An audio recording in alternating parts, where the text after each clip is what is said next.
Chapter 1236 Green Earth Pavilion. Wang Wei pointed his finger to the woman's forehead, instantly souring her expression. As the seal entered her sea of consciousness and targeted her soul, a terrifying soul poison rushed from the poisoned demoness mind, targeting him. Although it appeared she had given, that was far from the truth. Someone of her cultivation level and status would never give up hope of freedom until she exhausted every possible measure. As such, when Monk did not kill or immediately control her, the demoness planned her escape. Sadly for her, she jumped from one monster's mouth to another. Ultimately, she sighed, resigning herself to her fate. "What can you tell me about the deathroot poison?" Wang Wei asked. "What is there to say? I spent so much time and effort cultivating the thing, but someone stole it." "Who stole it?" "It was an apprentice."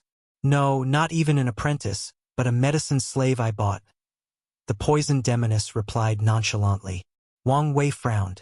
His intuition told him this news was important, but he could not pinpoint how. His eyes turned gray as he divined some information, but a vaguely familiar fog blocked his true sight. He tried other divinations and discovered a clue. "Where did you get the poison?" Wang Wei asked. "A fortunate encounter." "In this place or outside?" "Of course, this place. I haven't had anything to do with the outside world for a while." Wang Wei frowned, wondering whether the Lawless zone could give birth to a fortunate encounter of such a level.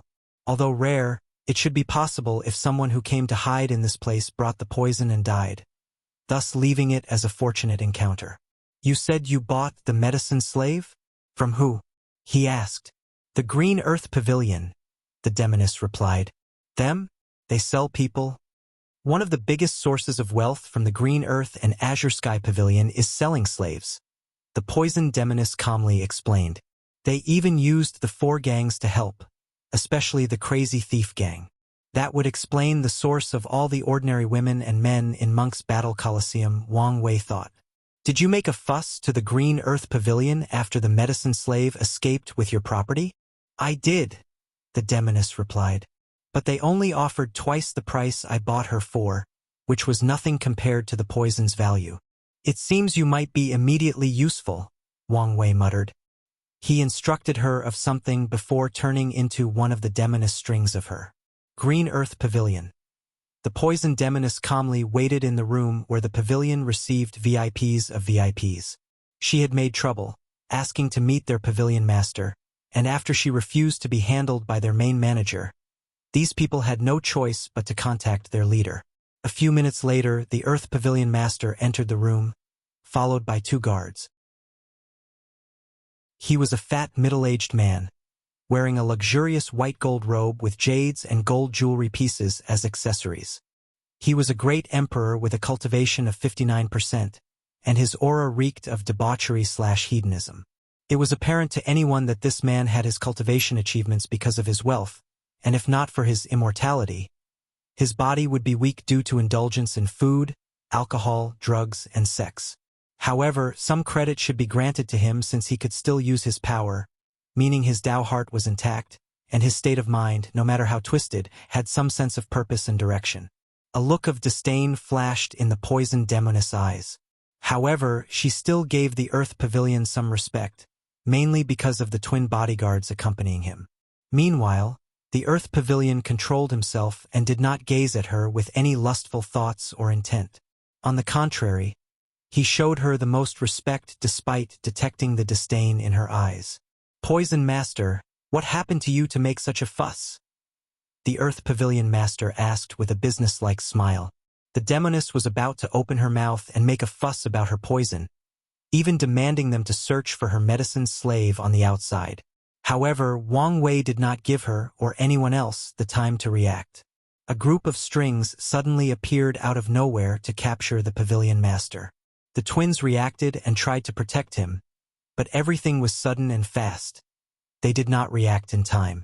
As precautions to personally meeting the poison demoness, the Pavilion Master prepared numerous pills and talismans, mostly ways to deal with her poison.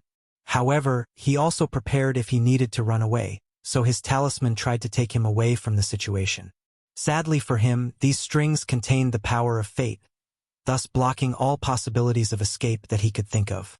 Wang Wei then appeared in the room with the Pavilion Master as his captive. "How did you bypass our defenses?" the fat businessman asked. "It's not as hard as you imagine," Wang Wei replied casually. "Put down the Pavilion Master," said one of the Fire Ice twin Empyreans. "And you may still walk out of this room alive," finished the other. Wang Wei focused on them. False everlasting Empyreans? And two of them? These two used to be eternal emperors but failed to become everlasting. However, they had a Tao will and secret vaults. "Kill this bastard," said the Earth Pavilion Master. The twins hesitated. They could cultivate peacefully because the Pavilion Master was an excellent business. If they lost him, the Green Earth Pavilion would not last long despite being the most powerful martial force. "Don't hesitate," the fat man continued. "If you kill him swiftly enough, it won't matter whether he kills me since you can revive me." The Pavilion Master was an emperor, so he had prepared plenty of resources for his fast revival. "You're really the embodiment of not judging a book by its cover," Wang Wei commented, silently praising this man for his boldness and quick thinking. Maybe having such a capable merchant under his command was not bad. The twins glanced at each other before taking action. Their cultivation was 84% Grand Tao Source, but they used their boosting techniques. The first one was from their Empyrean artifact, which was a pair of red and blue throwing discs. The artifact gave them another 2% boost. They followed that with a soul resonating technique, and since they were twins that did everything together since birth, including proving the Tao simultaneously, they had another 2% boost. Finally, they used their best skill, Tao Will Fusion, which boosted them to the limit of the Empyrean realm. 89. 99%. One twin released a terrifying heat, and the other turned the other half of the room into an ice tundra. They did not throw their artifact but held it in their hands before rushing for a close combat attack. That Tao Will Fusion technique is actually brilliant, even better than the one monk used when he added his muscle will, Wang Wei calmly commented. He pointed at the twins to release a yin-yang symbol that rotated counterclockwise. Before the twins could react, their Tao will separated, and their soul resonance also dissipated. Even their artifacts, which were usually perfectly in sync, seemed out of balance. Then, before they could think of another solution to this situation, the yin-yang symbol turned into a seal that captured them. "It's over," the Earth Pavilion Master thought. After so many years, after countless battles and catastrophes, his life has ended today. He felt sad, but a part of him always knew this day would come. Factions in this place do not usually last long and have a cyclical nature, and sadly, it seems it was time for a new era. After taking control of the upper echelon of the Green Earth Pavilion, it was relatively easy for Wang Wei to secretly take over the rest. He did not spend long in this place before heading to the Azure Sky Pavilion. Time was of the essence since he needed to control all these factions before the Hidden Master took note of the changes. Although he was confident in himself, he was unsure whether he could be victorious against the latter under these circumstances. Wang Wei took a moment to see if he could find any more information about the medicine slave that stole the death root. However, the pavilion's record only stated that it was a woman, and she was a loose cultivator with no family or background, hence why she was targeted. Without much to go on and divination failing him, Wang Wei headed for the Azure Sky Pavilion. His plan for them was slightly different. He detected one of the spies they had in the Green Earth Pavilion and released the news that he was a newcomer to the Lawless zone, and he came to sell a piece of important news that involved the Azure Sky Pavilion. The information was about the secret routes they used to acquire resources from the outside. This news was, in fact, true, as Wang Wei had acquired it from the merchant that his Fate Shadow Guard accidentally saved. After setting the bait, Wang Wei waited. If you find any errors, ads pop up, ads redirect, broken links, non-standard content, etc., please let us know, report, so we can fix it as soon as possible. Chapter 1237 Lawless Iron. Damn these stupid people. I'm trying to sell them such valuable information, but they act as if I'm mad. Wang Wei cursed as he walked out of the Green Earth Pavilion. He looked around, sighing to himself. He searched around the city to buy a place to stay but felt everything was too pricey. At first, he thought of just living inside his Grand Mist will but thought this was too embarrassing. So he gritted his teeth and found an inn. Despite being an inn, the room he rented was extremely large due to the use of space arrays. Wang Wei rested while thinking of his next move. As he sat cross-legged on his cushion, deep in meditation, a purple mist enveloped his room. "Who dares?" he yelled. However, his actions only made it easier for the mist to enter his body. As such, his desperate attempts to deal with this potent poison proved useless, and he fell to the ground as everything turned black. "Where am I?" Wang Wei asked. He looked around, and he was in this damp room with his hands tied like he was on a cross and about to be executed. He noticed a potent sealing technique severely suppressed his cultivation, and the cuffs were also a sealing artifact that added another layer of seal. "You're awake," said a rough but serious voice. Wang Wei's eyes moved away from the torture devices in the room to a serious-looking man dressed in black and a scar over his left eye. Wang Wei knew this man for a variety of reasons. Firstly, he was part of the information he bought. Secondly, he had never passed out, so he saw every part of being transported to this dungeon. Wang Wei frowned. The spirit particle he previously separated did not detect the Sky Pavilion Master anywhere near this place. Since he's not here, I must draw him out. Bang! To the warden's horror, Wang Wei ripped the cuffs in his hand as if his sealing was useless, and before he could react, Wang Wei was holding him by the neck. "Have a nice little nap," Wang Wei uttered before dropping this expert torturer to the ground. Then, he started turning this place upside down, beating anyone who was in his way and freeing all the other prisoners. As expected, it did not take long for the person he was waiting for to appear. A man dressed in a luxurious, long dark green robe with pointy shoulder pads and one eye closed walked into this prison. He had a calm demeanor, almost snake-like. He looked at the destruction around him and his men on the floor. "How useless are you people?" the Sky Pavilion Master uttered before glancing at Wang Wei. "Something is fishy about you." The information he received was that a loose cultivator was selling information about their secret route, but why would such a powerful loose cultivator lack resources? "I can say the same about you," Wang Wei rebutted, and he was telling the truth. He was on guard against the Azure Sky Pavilion for one reason: they were the oldest faction of the Lawless Zone. They survived the parasites' attempt to clean up this place and remained a top faction after the political power was redistributed. Such longevity meant they had a deeper foundation. A profound foundation meant unknown and unexpected trump cards. The information said he was an insurgent Tao ruler who fused his inner world with an Empyrean artifact that was perfectly suited for his Tao. However, they were wrong, Wang Wei thought. He fused with a broken Paragon artifact. Such a potent detection technique, the Sky Pavilion Master uttered after detecting that Wang Wei saw through his inner world. "Now, I'm more curious about your true identity." The Azure Sky Pavilion was a family business that had existed in the Lawless Zone for countless years, and all family members had excellent business skills. The Pavilion Master's business senses told him capturing this person would be an excellent opportunity.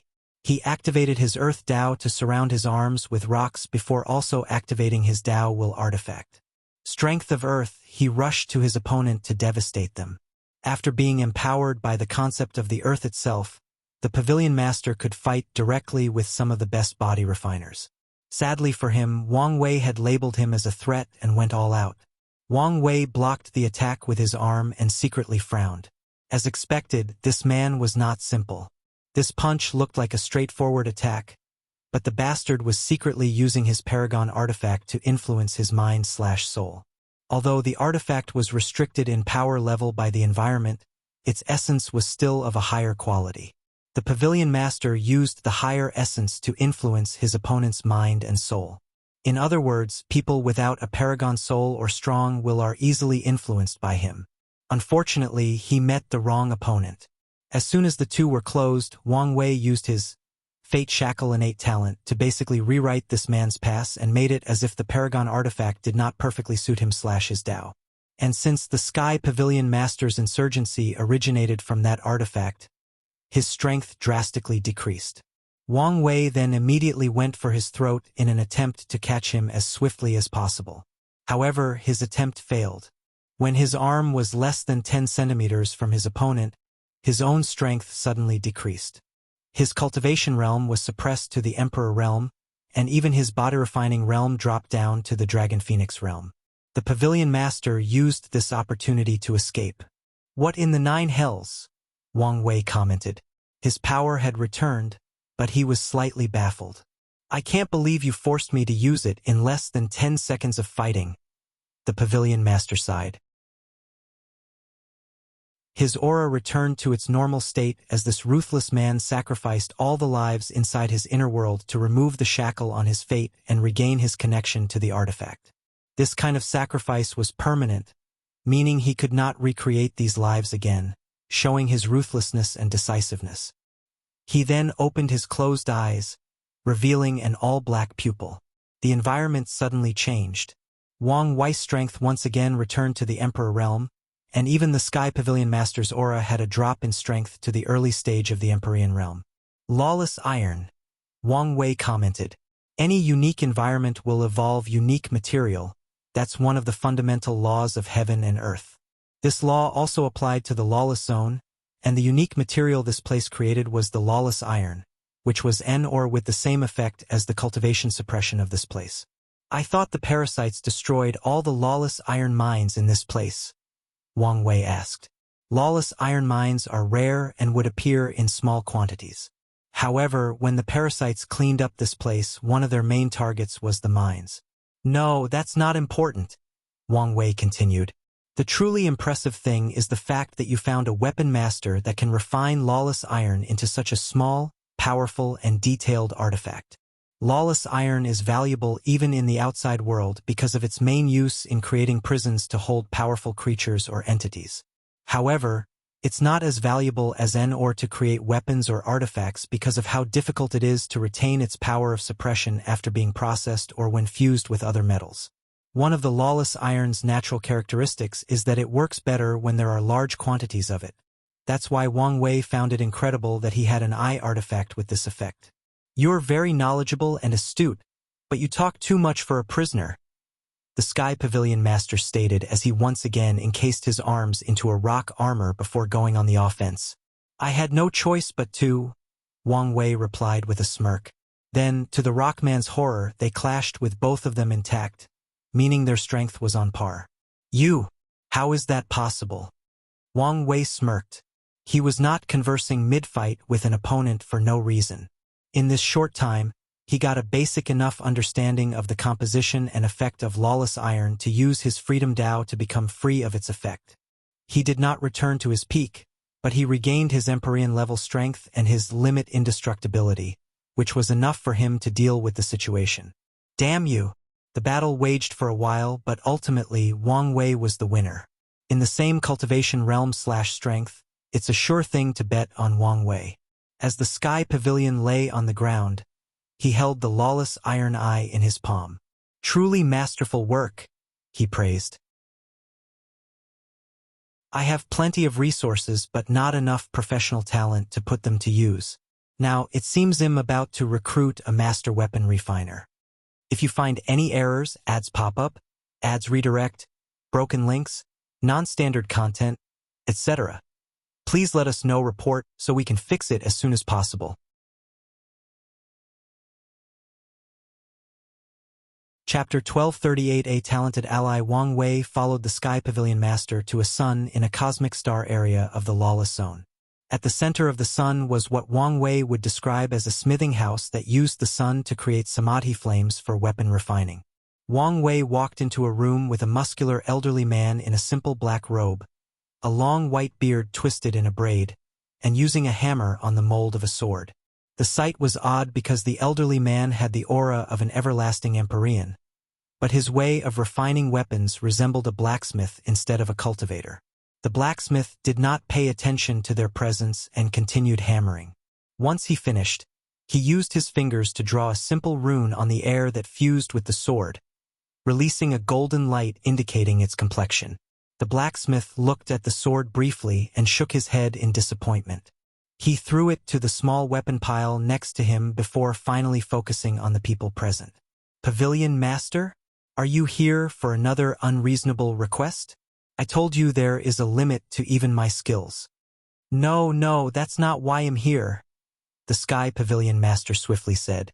This is Emperor Wang, and he is, well, the new leader of the pavilion. I brought him to make your acquaintance. The blacksmith was not stupid and understood the situation, so he gazed at Wang Wei. His eyes were weird. It was as if he was appraising a weapon. Wang Wei was slightly surprised by this man's detection technique, so he did not resist much. With such a unique soul and sub-Dao of refining, it's a shame you're a combatant, the blacksmith uttered. Thank you for the compliment, Wang Wei replied. But how do I address you? You can call me the Flame Blacksmith, and as long as you accept the same terms I had with the Pavilion Master, I don't care who the new leader is. Wang Wei already learned the relationship between those two was not of servitude but more of an equal partnership. I have no problem with keeping the previous agreement, but my goal is not to be caged in this small place. I have goals and ambitions I must accomplish in the outside world. So, can you leave this place and be more active? The Flame Blacksmith looked at him briefly. Then, his eyes suddenly turned fiery red. You are... So that's how it is, that time has already arrived. He looked at the Pavilion Master. Give us a moment to talk. The latter looked at Wang Wei, who nodded to him. Do you know my identity? The Flame Blacksmith asked. I do not. I'm the direct disciple of Paragon Blood Rune. Paragon Blood Rune? One of the two primals of the Skill Dao Association? That's right. From what I know, he only had 2 direct disciples, and they were all paragons, Wang Wei stated. My master left his inheritance scattered all over the world to find disciples, and I only passed the test after he died, Black Flame explained. He's met his teacher a handful of times from Limbo, but despite such an odd situation, he was acknowledged as the 3rd direct disciple and received Paragon Blood Rune's teaching. That explains it, Wang Wei nodded. But why are you telling me such sensitive information? For many reasons, but primarily, I want us to be straightforward with our identities or backgrounds to ensure a better alliance or cooperation. Background? You seem sure that I'm not a simple loose cultivator, Wang Wei stated. These people have erased, twisted, or hidden history, so only a few top lineages still have perfectly intact records. The fact that you recognized my master's name and knew how many disciples he had proved you're not from an ordinary background. Fair point, Wang Wei nodded. My name is Wang Wei, from the Dao Opening Sect. Them? My master did say the chances of the Destined One having a deep connection with them were very high, the Flame Blacksmith uttered. Oh? What else did he say? He said that if I have a chance to participate in the closure of this era, I should take it. The blessings from my achievements will help me tremendously in the next era, an era which will be even more brilliant than the Golden Era. Your master is wise, Wang Wei said, but his mind was thinking of something else. Based on the information the sect gave me, the Blood Rune Paragon's goal was always to get his hands on the Refiner Dao position. However, he also accepted his limitations, thus focusing on cultivating an apprentice to accomplish his dreams. His other 2 apprentices have great achievements, but they did not meet his expectations. Could he be trying again with this Flame Blacksmith? Does he have this much potential? If his deduction is true, then an alliance with the Flame Blacksmith will not only help him in his fight against the parasites, but also be a perfect opportunity to expand the Dao Opening Sect's alliances. With this mindset, Wang Wei had a deep conversation with the blacksmith, laying out the groundwork for their alliance/cooperation. Finally, he left with the Sky Pavilion Master. By the way, what was the unreasonable request you asked of him? Wang Wei casually asked after returning to the Azure Sky Pavilion. I wanted him to refine an artifact with lawless iron that was as small as sand, maybe even smaller. That is unreasonable, Wang Wei agreed. But why would you want something like that? No, he said it was a customer request. Who would want such a thing? My apologies, I can't say. Excuse you. No, don't get me wrong, Azure Sky swiftly said. It's not that I don't want to say, but I can't. The customer made me sign the most restrictive contract not to reveal their info. I couldn't even keep any records of this request. Why all the intense secrecy? Wang Wei complained, feeling something was odd. Why did you even entertain such a request in the first place? I had no choice, Azure Sky declared. These parasites crippled my family's connection to the outside world, and it was that person who reinstated it. In fact, this person basically controls our lifeline when it comes to accessing resources from the outside. Although they never interfered or made things difficult for us, it does not change the fact how much power they secretly held in our pavilion. Well, you don't have to worry about that from now on, Wang Wei reassured. Now that he was in control, the pavilions could go through him to get resources. In fact, they will start to operate on a large scale in the outside world, while the branch in the Lawless zone will become less important. Wang Wei detected Monk and Dullgun had returned, so he went to meet the demons since these people would be underneath him. He needed to assess their potential and know what to expect of them in the upcoming struggles.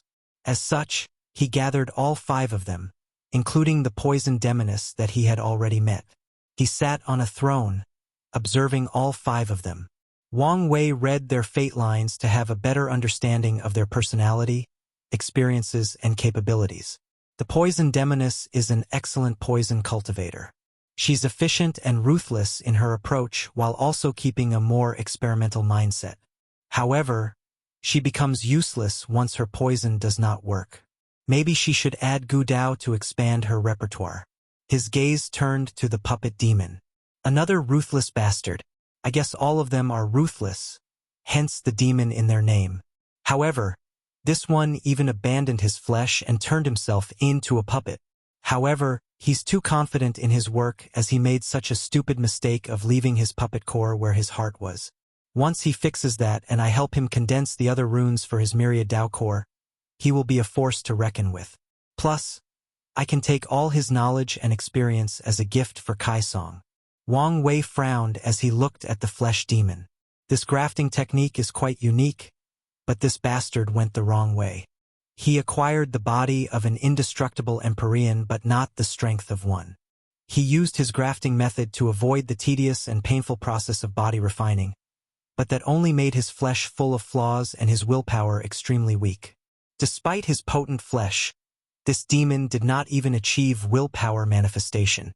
He even avoided the true power Dao realm tribulations by taking body parts from people who succeeded. Such an act ruined his luck as he achieved strength without paying the price. Wang Wei could tell this bastard would probably be the first to die in the outside world with how terrible his luck and destiny was. So, I must shield this bastard with my own luck and turn him into a genuine body refiner, starting by tempering his willpower. Once he meets my requirements, I can give him my and Monk's body parts to turn him into a top expert. Wang Wei was satisfied with this plan, especially after realizing the flesh demon was the most cunning of these 5 individuals. He will be an excellent pawn if used correctly. He turned to the cursed demon, a young man with a morbidly pale complexion and tattoos of black rose that ran from his neck to his back. He looked nothing extraordinary from the surface. However, it seems he was born with a terrifying bloodline curse. The origin of that curse will probably lead to something interesting, but for now, this is not something I can deal with. Wang Wei pondered. However, if we can find a way to use that bloodline curse as his power, he will be a great asset. Finally, he looked at the ghost demoness. She was an ugly elderly woman dressed in a dark purple robe. Cultivators can change their appearances at will, unless something unexpected occurs, but she chose that ugly appearance despite having no extenuating circumstances. Through the fate line reading technique, he knew it was due to a heartbreak she suffered in her youth, so he no longer cared. If I can fuse her ghost army with the puppet demon's puppet army, I can cultivate a ferocious legion. He knew how deep the parasite's background was, so he needed all the help possible. Now that he had a better understanding of his team, Wang Wei prepared to finish conquering this place by targeting the 4 gangs. He wanted to be as swift as possible since he sensed that time was not on his side. If you find any errors, ads pop up, ads redirect, broken links, non-standard content, etc. Please let us know report so we can fix it as soon as possible.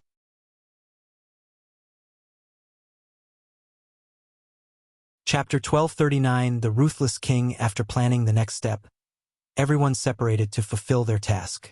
Wang Wei chose the Bloodline Gang as his target, and he dealt with them relatively quickly. He lured their leader, a somewhat rare Snow Thunder Leopard, who was a second-tier Earth Primarch, meaning he was on par with an Empyrean but did not have a heaven will. Wang Wei created a secret realm and left his bloodline inside before luring one of the Bloodline Gang members to find it. The poor lad hurried to notify the upper echelon of the gang, and this secret news soon reached the Snow Thunder Leopard, who quickly rushed over. Once that happened, defeating him and taking control of his gang was relatively easy. Wang Wei returned to their base, where two of the other groups were already waiting. So, he's the leader of the Grand Mist Gang. Wang Wei commented as he looked at this man that could be described as beautiful due to his many feminine features. Was there any problem? He asked. He sent Monk to deal with this person as the Grand Mist Gang Lord because the latter hated Empyreans, Dao rulers, or any cultivators capable of creating lives. He granted me an audience, but after knowing why I came, he immediately turned hostile, Monk replied. Wang Wei nodded as such a response was expected. What's your name? Wang Wei asked. However, the Grand Mist Gang Lord just stared at him. Zobo? A good name. Wang Wei nodded. You're a weird man. You have such a strong hatred for us creators, but you also secretly wish to find one worthy enough to serve, to dedicate your life. I guess it's not so weird since your master treated you so nicely. You probably wanted to relieve that time which was dear to you. Shut up. Don't act like you know me, Zobo yelled. But I do. I would rather die than serve you, Zobo said with gritted teeth. That's fine by me, Wang Wei replied casually. You're not as valuable as you think, especially after I extract your memory on how you survived an Empyrean tier creation tribulation. However, do note that if you kill yourself, I will have the Bloodline Gang leader desecrate your body and soul by letting him eat you and all your people. You monster, Zobo said with gritted teeth. If there is one person he hated more than those Empyreans who played with life as if it meant nothing, it was that racist bastard. He would rather be subservient to someone else than let that leopard win over him. Let's make a deal, Zobo said. Let me kill that leopard, and my life is yours. As I said, you're not that valuable, Wang Wei replied casually. What you're saying is if I'm way more valuable than him, you'll allow it to happen? Interesting, Wang Wei muttered as he held his chin. I'm open to your bargain, but how will you prove your worth? By becoming an everlasting Empyrean, Zobo said with gritted teeth. Oh, that's right. If you become one of my creatures, I can allow you to retake the creation tribulation to become an everlasting Empyrean. But, can you survive the tribulation? Unlike my original creations, you'll be truly dead once you fail. I'll survive, Zobo declared with gritted teeth. He knew such tribulation would be, at minimum, 10 times harder than a creation tribulation for a regular Grand Mist life trying to become an everlasting, but he did not care. He would put his life on the line to kill that leopard. Well, I look forward to the result, Wang Wei commented. Did you see how he used this man's desire to control him? It seems I have much to learn in the ways of the human heart, Monk said to his wife. Yes, you can learn much from observing him. Once this era ends, it might be difficult for the barbarian race to maintain their neutrality, given their participation in ending the parasites. By then, Monk will have to deal with many of these elders who are set in their ways, so having leadership and diplomatic skills like Wang Wei will be crucial for him to navigate the situation, especially before he becomes a primal paragon and has absolute power in the clan. Wang Wei turned his focus on the two people from the crazy thief gang that Dullgun, Ghost, and Puppet Demon brought. Who is their leader? These are the Vice Gang leaders, Dullgun explained. As for their leader, well, he disappeared. He ran away from you? No, she responded. He appeared a while ago to announce to the gang that he was entering a deep state of retreat. He did not show up when we raided their headquarters and controlled everyone. So, he abandoned his men? The gang leader did not abandon us, said Thin Finger, one of the two vice leaders. Wait until his cultivation is successful. He'll come to kill all of you and return our gang to normal. What a strong faith you have in your leader, Wang Wei commented. Do you think this is the first time this has happened? Thin Finger sneered. Shut up, yelled Black Tooth, the other vice gang lord. Do you want to give the enemy all our information? Thin Finger immediately quieted down but still stared ferociously at Wang Wei. Indeed, a reliable leader, Wang Wei commented as he observed their past. However, he could not see their leader clearly as he was enveloped in a black fog. This place is full of unique characters, he thought to himself with a smile. Where is the last? Wang Wei suddenly stopped to look in the distance. Did something happen? Monk asked. The last group was captured. Really? Their task was to observe and wait for us, so how could they be captured? Did they disobey their orders? Monk asked. No, the martial outlaw gang already knew they were coming. It seems that our movement was leaked, or the Ruthless King detected some kind of danger and preemptively attacked, Monk summarized. It seems we must do this more directly, Wang Wei said with squinted eyes. He did not waste time and teleported everybody outside the martial outlaw gang's headquarters, a colossal continent. These people were already awaiting their arrival, all dressed in armor and perfectly lined up. These men are not gangsters. They are a well-trained army that has experienced countless battles, Wang Wei thought. I did not expect you would be the one behind this barbarian king, said a handsome middle-aged man with a few strings of white hair in his tightly bun hair, black clothes with dragon's designs, and a regal aura. I thought this was an attack from the 5 demons, continued the Ruthless King. But now, no, this may not even be your doing. He noticed the fact that Wang Wei was the one in front, and he remembered the news he heard not long ago. Someone defeated the barbarian king. And who might you be? Wang Wei did not immediately answer him as someone else caught his attention. 2 people stood behind the Ruthless King, and he knew they were his sons, given how much they resembled him. They were both only eternal emperors, which should not have garnered his attention. However, the one on the left was odd. Firstly, Wang Wei could not tell this young man's exact cultivation realm. At first, he appeared to be only 54% Grand Dao Source, while his brother was 67%, but Wang Wei knew he was hiding his real level, and whatever means he used, it was something even he could not see through. The second thing that drew his attention was this young man's eyes. He was born with the 17th heavenly physique, the double pupil. Lastly, the young man's reaction to their presence was strange.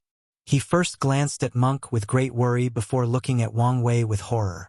All these emotions were very fast, almost unnoticeable before he controlled himself to look calm.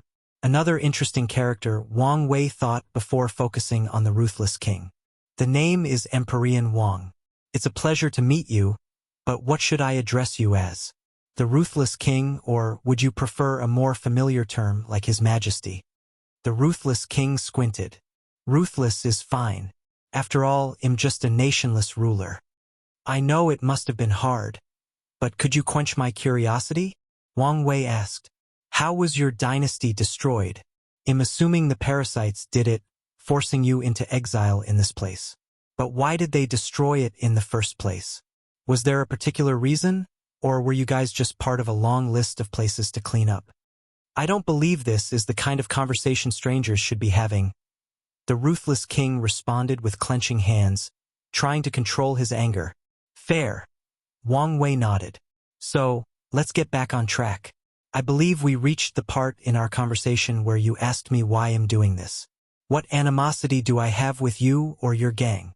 The Ruthless King stared at Wang Wei. He could not remember the last time he had a conversation where the opponent completely dominated the rhythm. He used extreme means to calm himself down. If you find any errors, ads pop up, ads redirect, broken links, non-standard content, etc., please let us know. Report so we can fix it as soon as possible.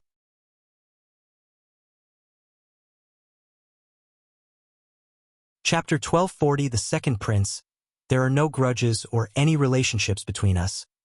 Wang Wei said, not giving the ruthless king time to respond and gain control of the conversation.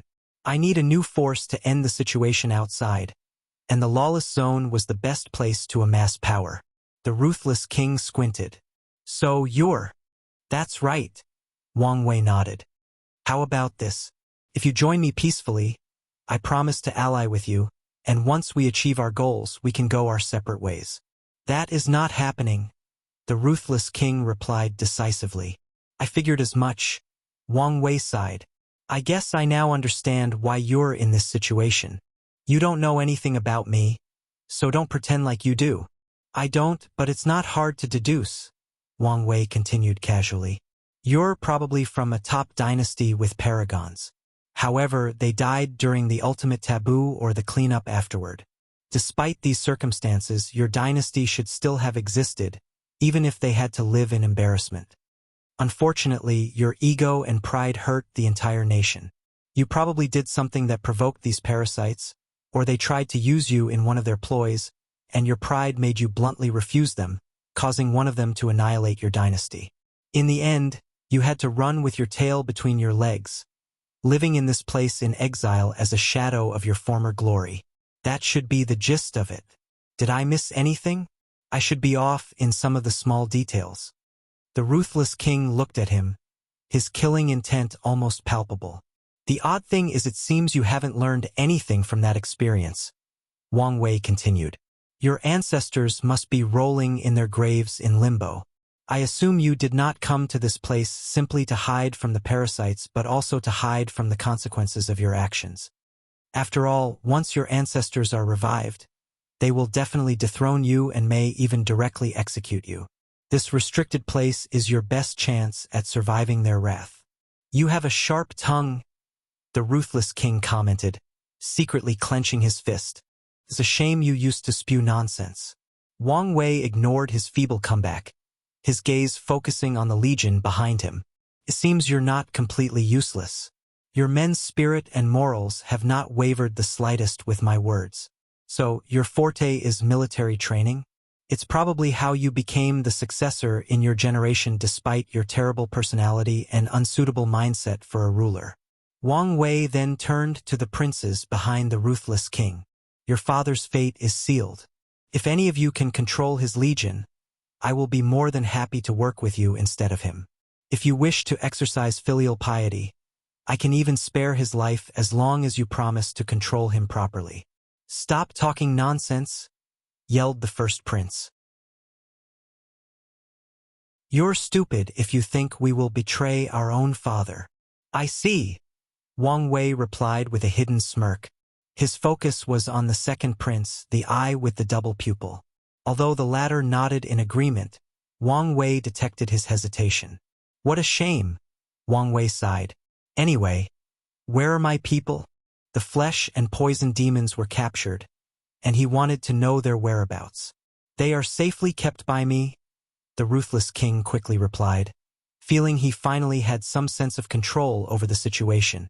However, I don't know how. I won't negotiate anything with you regarding their safety. Wang Wei cut him off. If you keep them alive, I promise not to touch your family lineage. Although you'll be gone, you can take comfort in the fact your lineage remains and might one day keep their status as emperors. By this point, veins were popping on the ruthless king's neck. This is not how things are going to proceed. Do you understand me? Do you not understand your situation? Wang Wei rebutted. Do you think you can win in this situation? I have experienced millions of battles, and one thing I've learned is that there is always a way, no matter how dire the situation. The ruthless king sneered. Wang Wei sighed, slightly exasperated. Do you think you're the only one accomplished in military tactics? Wang Wei asked. In your current situation, the only way out is to draw long enough against us until the hidden master hears of this disturbance and comes to put an end. Sadly for you, his presence will not change the situation. The ruthless king's heart skipped a beat. The enemy was correct.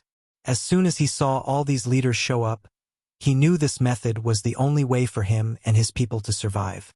Now that we have everything laid up, I'm giving you one last chance.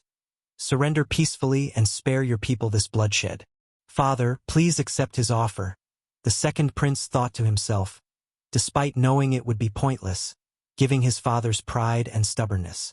He knew how terrifying this group was, especially the barbarian king and this Empyrean Wang. One of his double-eye abilities is to determine people's talent. Over the years, he developed his own system to classify an individual's talent. Worthless, genius, heaven chosen, which is further divided into low, middle, and top, and monstrous. Monster-level talent is the highest tier that someone can be born with, but not the highest level he's created. Above that are once-in-a-generation talent, once-in-an-era talent, and anomalies. However, to achieve these levels, innate talent is no longer applicable. Cultivators must achieve certain tasks or goals, like breaking the barrier between mortals and immortals or achieving 9 supremacy, to go beyond the monstrous tier. Then, there is the level at the top of this list, the anomalies. The second prince did not even know such a level existed until he one day accidentally saw Empress Wu from afar, and his eyes detected a level of talent that had never seen in someone else. The prince thought his eyes may have made a mistake for many years until he met the barbarian king. The latter was the only person close to the anomalous level, seemingly very closed but missing some other factor. So, he classified the barbarian king as pseudo-anomaly. Today, the second prince met the second true anomalous talent in his life, Empyrean Wang. The second prince did not know why these anomalies were so scary, but they have displayed extraordinary powers and accomplishments so far. He knew his father did not stand a chance, even if he convinced himself that talent was not always equal to strength. The answer is still the same, the ruthless king said calmly, already regaining his composure. A man should die standing up, never on his knees. Father, your stubbornness has doomed us again. The second prince sighed. I must do something. I can respect your choice and mindset as a cultivator. Of course, you're very unfit as a ruler and leader, Wang Wei said. However, ultimately, my view of you does not matter. Since you've chosen, let's get this over with. Under Wang Wei's order, the puppet and ghost demons summoned their armies. He used his yin-yang Dao to summon a symbol underneath these legions floating in the void. Then, the ghosts started to fuse with the puppets, turning their eye sockets into soul flames. Wang Wei nodded in satisfaction. With his actions, these powerful puppets now had more soul/spiritual attacks. Additionally, they can transform into a ghost state, providing them some intangibility. Such a state is also an excellent way to protect their puppet cores. Then Wang Wei proceeded to activate his awakening and summon his 11 fate palaces. He arranged them in a weird shape before they suddenly linked into a magic circle with intricate designs. The palaces released a unique fluctuation that affected the area. The Empyreans were the first to notice what had happened. They could not summon their creations from their grand mist world. Wang Wei knew one of his weaknesses was his young age, which prevented him from even cultivating enough creation lives. As such, he immediately banned them in this battle. Be ready, the ruthless king ordered with an ugly expression, and his legion responded in unison to his command. The two princes suddenly swallowed a pill, and their strength instantly reached the Empyrean realm. Then, a Chi-Luck dragon from their dynasty manifested in the void before fusing with the three and blessing them. Be careful, Wang Wei strangely warned the group. Did you also notice that fleeting gaze? Monk asked. I thought I was overthinking. No, it was there, Wang Wei stated. You're familiar with the hidden master. Do you think it's him? It was so fast that I couldn't tell, Monk replied. However, if someone can spy on us without being detected, it would be him. Wang Wei groaned softly. Anyway, prepare for possible interference and maybe even a sneak attack. If you find any errors, ads pop up, ads redirect, broken links, non-standard content, etc., please let us know, report, so we can fix it as soon as possible.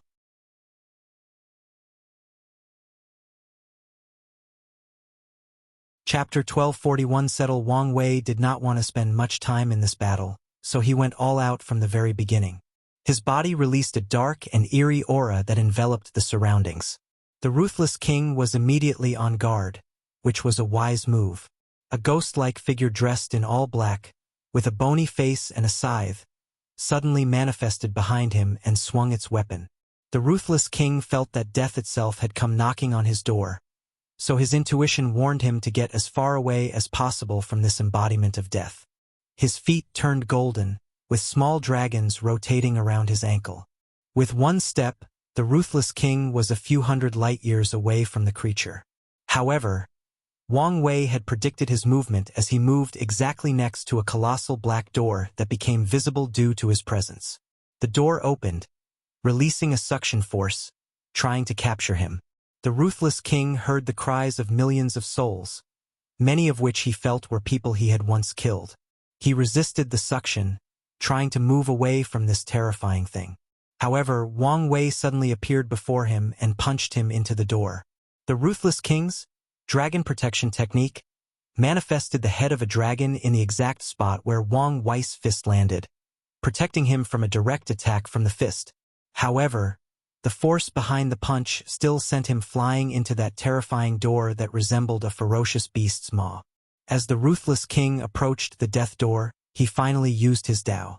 "I reject death," he screamed in his mind, and that's exactly what happened.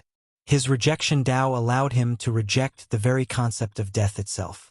The door dissipated, but the ruthless king's suffering had only begun. "What about the death of the mind?" Wang Wei's voice echoed.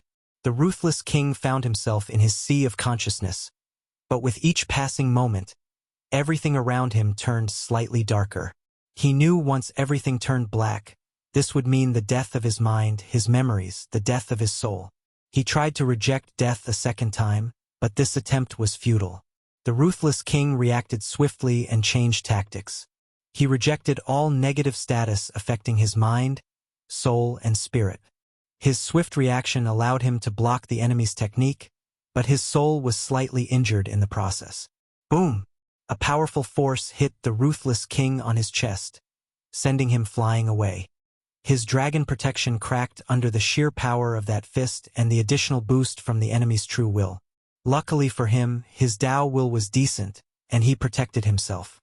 The ruthless king rejected all force and momentum around him, allowing him to regain control of his body. However, he saw a pair of terrifying eyes coldly glancing at him.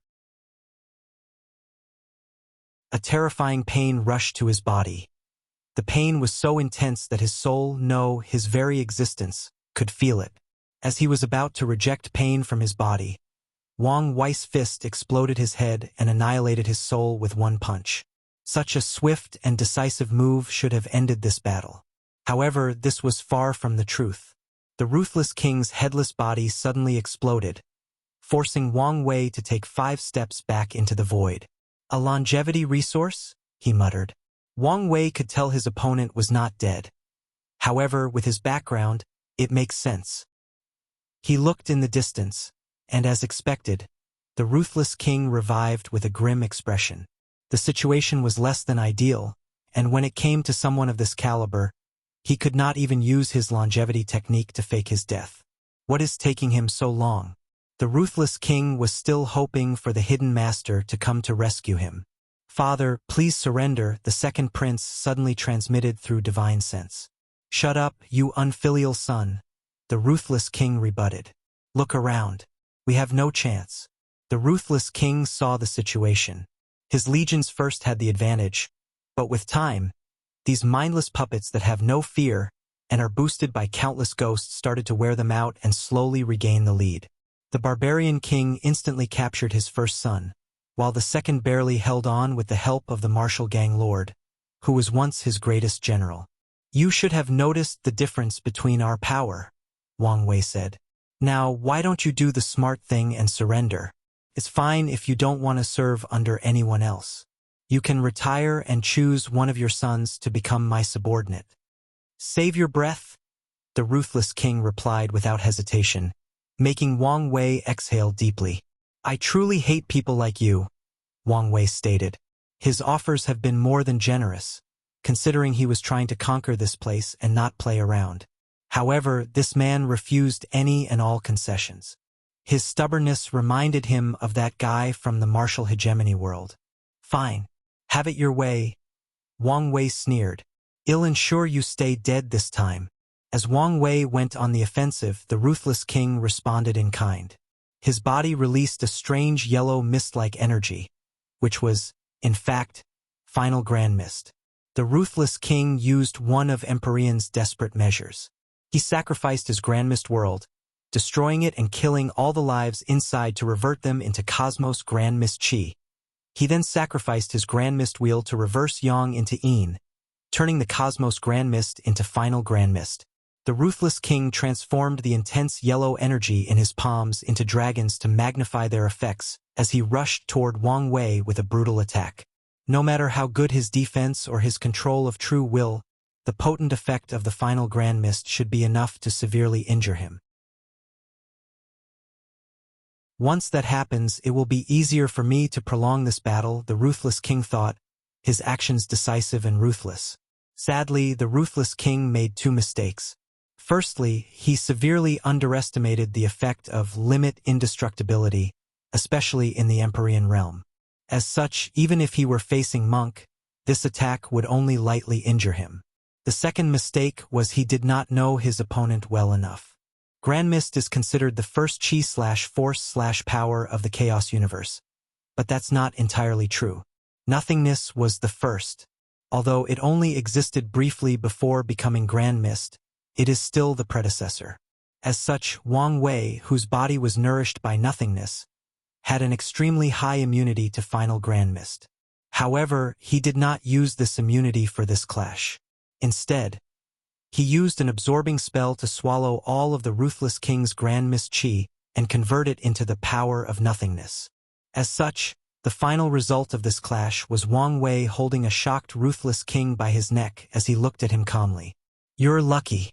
You did not annoy me enough or be such a threat that I need to go the extra length to grant you true death," Wang Wei calmly stated. "And by the time you revive yourself, it should be time for your dynasty to judge your incompetence." The Ruthless King's body dissipated. His eyes showed calmness, even a sense of relief. "The battle over there is finished?" Monk thought. "I guess I should put an end to this." Giant pressure. He summoned the weight of all the giants fused in his body and converted them into a gravitational pressure that he released on this entire battlefield. Everyone who was not his ally was forced to kneel, unable to move a muscle. Wang Wei returned to the group, secretly nodding in satisfaction. He glanced at the second prince. "I will not provide true death to your father, so you should understand what I want." "Don't worry, sir. We will surrender and serve you loyally," the second prince immediately replied. "Bastard! Who gave you the right to speak for me?" "For us?" yelled the first prince. "This idiot," the second prince thought. He did not hesitate to use a soul attack to instantly annihilate his brother's soul. "I apologize about my brother. He won't be an eyesore anymore." "Decisive. I like that," Wang Wei praised. "But can you control your people?" "Half of the Legion are my people," the second prince calmly announced this shocking truth. "As long as I convince General Long, the other half will follow me." "Good. They'll give you half an hour." The prince immediately started to converse with the martial gang lord, or as most people knew him, General Long. A little over 10 minutes later, the general boldly declared, "We will serve the second prince." "Excellent," Wang Wei smiled. "Let's return to the Azure Sky Pavilion. I'm interested in your story." Dulgun waved her staff to open a large portal for large-scale use. One by one, everyone left the battlefield until only Wang Wei remained. He looked in the distance, lost in thought. Was it someone else's sight I detected? Or was it the hidden master but he's planning something else? Wang Wei grunted softly. He did not like the uncertainty of it all. If you find any errors, ads pop up, ads redirect, broken links, non-standard content, etc., please let us know. Report so we can fix it as soon as possible.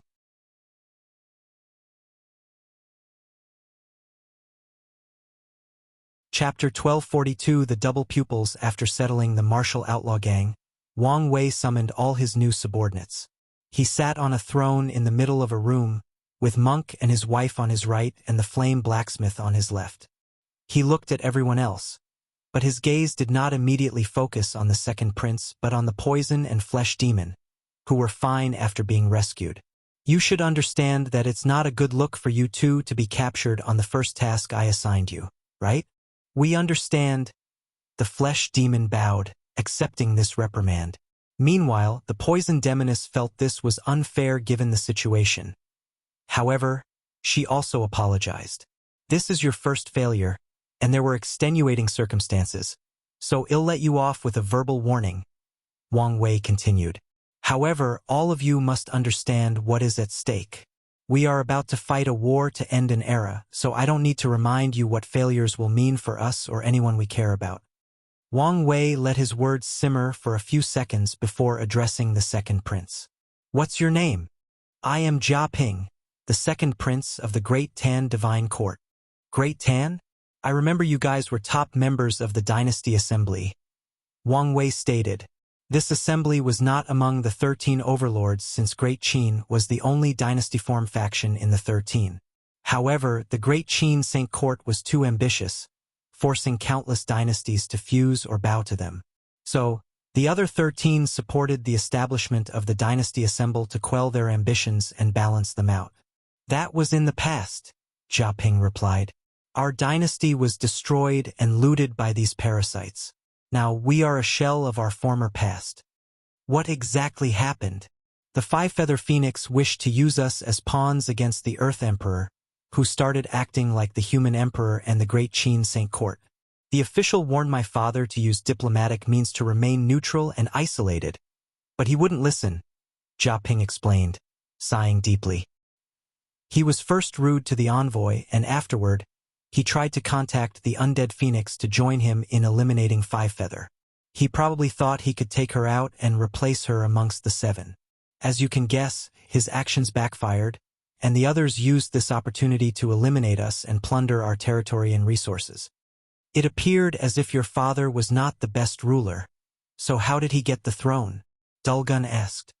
He was indeed subpar regarding governance compared to his siblings, Jia Ping admitted. However, he was the best military commander. From what I pieced together, the elders and ancestors chose him as the successor because they believed they could make up for his lack of governing ability with their presence. Unfortunately, they died, and without their presence to restrain my father, he did whatever he pleased. A terrible twist of fate, Wang Wei commented. What about your situation? It's now apparent that you were already in the Empyrean realm, but you hid your cultivation. Then, there is the fact you've secretly controlled your father's army. I had no choice, Jia Ping said, smiling wryly. Since I was young, it was apparent I was more competent than my elder brother, meaning the throne should have been mine. However, my father secretly despised me for some reason and treated my brother better even though we had the same mother. He probably saw his past situation with his siblings in our competition and projected his insecurities on me. When my mother was still alive, he at least pretended to treat us equally. But after she reincarnated after failing her Paragon tribulation, he no longer had to pretend. I suspect that's why he also never searched for her reincarnation. Jia Ping had a sneer on his face. Mother suspected this may be the case, so she warned me to look out for myself. Your mother tried to become a paragon in this political climate? She's a bold woman, Wang Wei praised. That she was.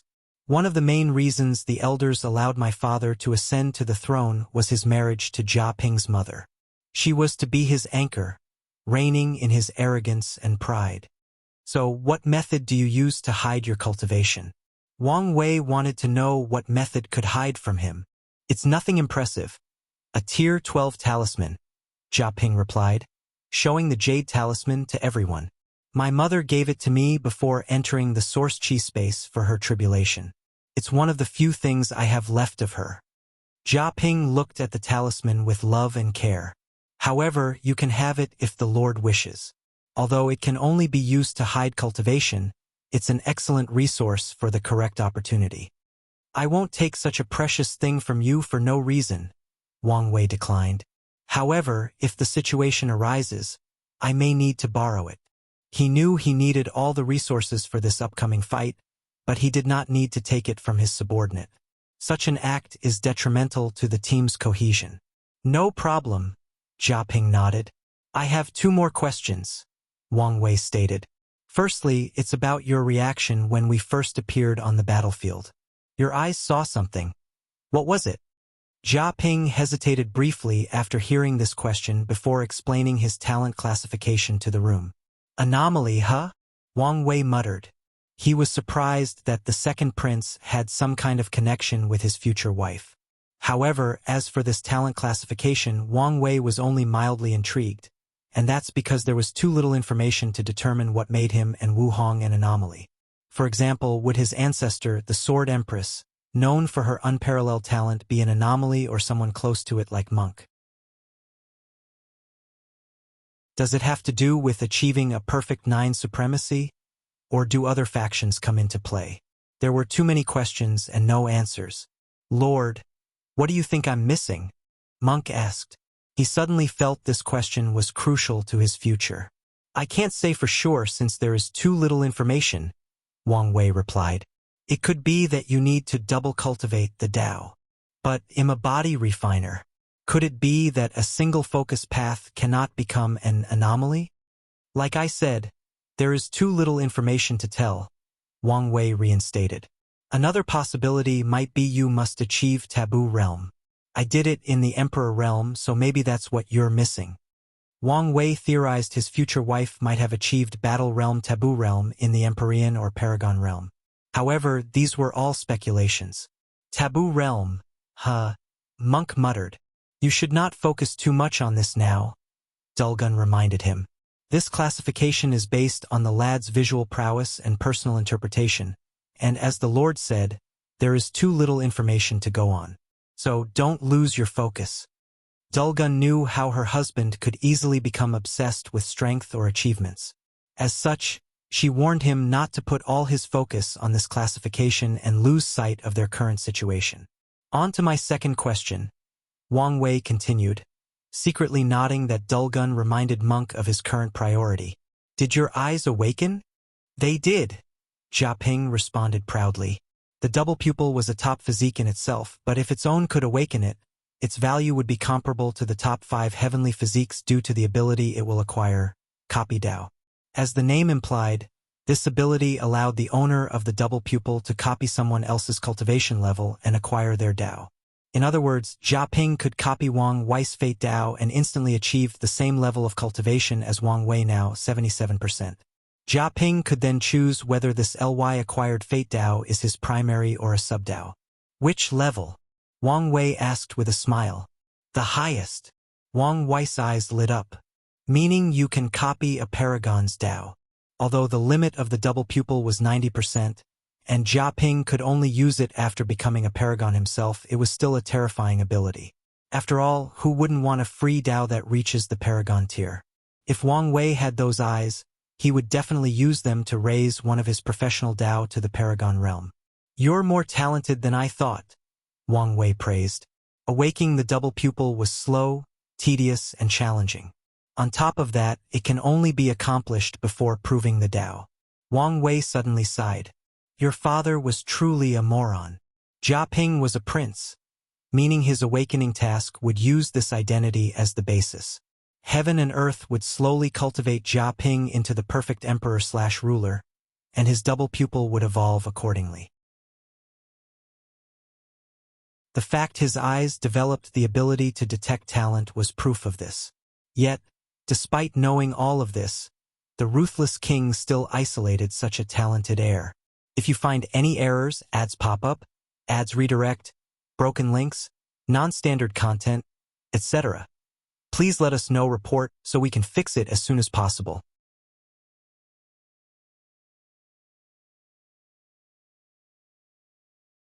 Chapter 1243. Chat on a floating rock. Monk walked out of the planning meeting, his mind already wandering somewhere.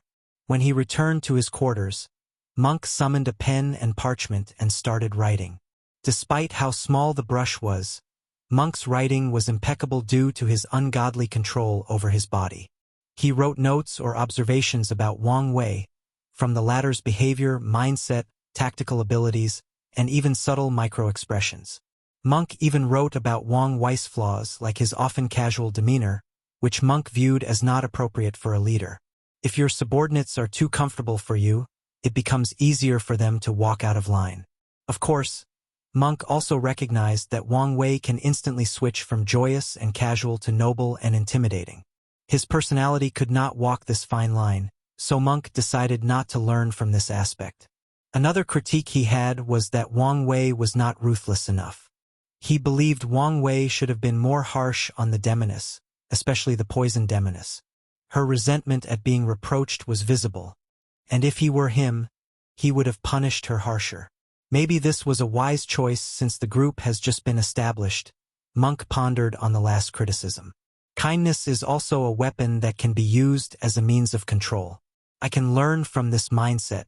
Monk continued writing his observations and analysis, all with the desire to improve himself as a cultivator and a leader. His first instinct seems to resolve any situation using the less violent approach. I learned this lesson before, but he's more extreme. Negotiation seems to be the first solution, and he also ensures that everybody benefits while he benefits the most, even if that is usually secretly. That is a good approach to things. Monk wrote down his last thought. I have much to improve, and it seems it won't be easy to reach his level, he uttered. We have plenty of time. Dulgun, who sat next to him, reassured. Wisdom cannot be acquired or achieved in one day. That's true, Monk nodded. Tell me what you... He suddenly stopped mid-sentence, frowning intensely. Dulgun waited for 10 minutes before asking, Is something all right? I feel a brilliant idea coming my way, but it keeps eluding me. Oh? What kind of idea? One that could help my situation and even break all the shackles I'm facing. That's quite the idea. Did you catch it yet? No, Monk replied, not hiding his frustration. He tried countless memories, mind, and spiritual techniques and skills, but still could not catch the idea. Maybe this is not the right time for this idea, Dulgun reassured. Maybe you're right, Monk sighed. Ha! He looked in the distance and suddenly stood up as he had detected something. Should I provide assistance? No, he would ask if he needed it, so let's just wait. Wang Wei was left alone after the meeting. He discussed the group's next course of action in detail, including moving out of the Lawless zone. Now, he only had 2 things to finish: Gu Xian's secret resources and payback to Empyrean Blackheart. As for the group, they had their own tasks since the conquest was not completed. There were a few scattered Empyreans or Tier 11 insurgents in this place. Those people did not join or build any large factions, but they were powerful enough to remain relatively independent. The group's next task was to bring these people under his command. What should I do first? Wang Wei contemplated. Gu Xian's treasure is not going away anytime soon, but he is also not in a hurry to beat up Empyrean Blackheart since he tasked people to look out for that bastard. These tasks bring him immense pleasure, so it is a decision of which pleasure to experience first. Acquiring great wealth or finally getting revenge, petty revenge. It's probably best Wang Wei suddenly stood up from his cushion as he sensed something. So, finally showed up? He teleported to an isolated location of the Lawless zone full of debris of destroyed planets, dimensions, and vast continents. An elderly man dressed in black and gold sat on a floating rock with a pot of tea and 2 cups before him. Come, sit. Let's chat, said the old man with a smile, his brown eyes calm but reassuring. Wang Wei looked at this person. He could not detect anything, no matter the mean. It was as if a normal mortal was in front of him, but that analogy made no sense since he could see everything from a mortal. He checked the surroundings before accepting the offer. You can call me Old Man Dai, or, if you want to be more formal, just call me the Hidden Master like the people here do. Wang Wei. I know more than you think, Old Man Dai said, pouring tea for both of them. Wang Wei carefully sipped. The tea was subpar for something served by a Paragon, but it was understandable, given the latter was stuck in this hellhole. I know it's lackluster, but it's the best I can offer. What is this meeting for? Wang Wei asked directly. Are you here to show off and put me in place or something? No. I'm here to talk and clarify things. Old Man Dai reassured. Firstly, we are not enemies. Oh? How so? As soon as I recognized you and your destiny, I decided not to interfere in your affairs. In fact, I wished I could help. Wang Wei finally understood the hidden master's mindset and why he let him conquer this place. Of course, that's assuming he's telling the truth and not scheming something. Why can't you help me? I love my life too much, Old Man Dai replied. Leaving this place is guaranteed death. Plus, I'm not young enough, so it's best to leave the fighting to the youngsters. Youthfulness was more of a mindset for cultivators, so Wang Wei would not comment on Old Man Dai's last statement. You do know if the two sons came here to kill you, you have no chance of surviving, right? They are too busy balancing each other to care about little old me. Old Man Dai chuckled. Plus, it's not like I don't have a chance. Those are bold words, Wang Wei said, suddenly intrigued. Have you heard about the two most popular theories on how this place came to be? I have. Well, they are both true, Old Man Dai said. Long time ago, this place was created by a man with an outrageous amount of hatred and obsession. He even sacrificed his life to make this place. However, he did not stop at that. He somehow convinced true heavenly Tao, probably through merit or something else, to help him make a safe zone in the eternal ascension world before sacrificing himself to imbue this place with his will and obsession. So, even if Supreme Unity took complete control of true heavenly Tao to lift the power it kept in this place, or Maitreya went the extreme route and eradicated true heavenly Tao's power, the obsession should buy me enough time to run and escape through the source chi space. You thought a lot about this, haven't you? It's one of the main thoughts that keep this old man the most at night. Old Man Dai chuckled. Yes, Wang Wei muttered before squinting. You seem to know a lot of secrets or hidden truths. Didn't I tell you? I know more than you think. My question is how? Wang Wei followed up. That is my secret to keep. Old Man Dai smiled. My thought is 4 ways to explain it. Wang Wei continued before counting with his finger. 1. You're an unparalleled genius like me who can deduce these truths from a data pool. 2. You're a diviner, unlike anything the world has seen. 3. You have one of the best information agencies in the world. 4. You have direct information from the inside. Which one is the correct one? Can you tell me? Or do you want me to deduce it? Old Man Dai secretly cursed himself.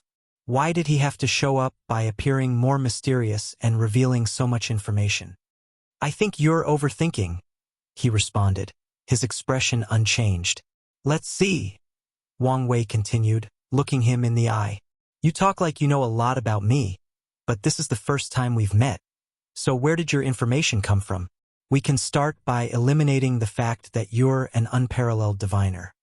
Wang Wei was a master of fate and a fateless, so he doubted Old Man Dai could divine his information without him even detecting a hint of it.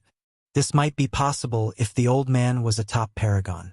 But if that were the case, the two sons would have eliminated him no matter the price needed to pay.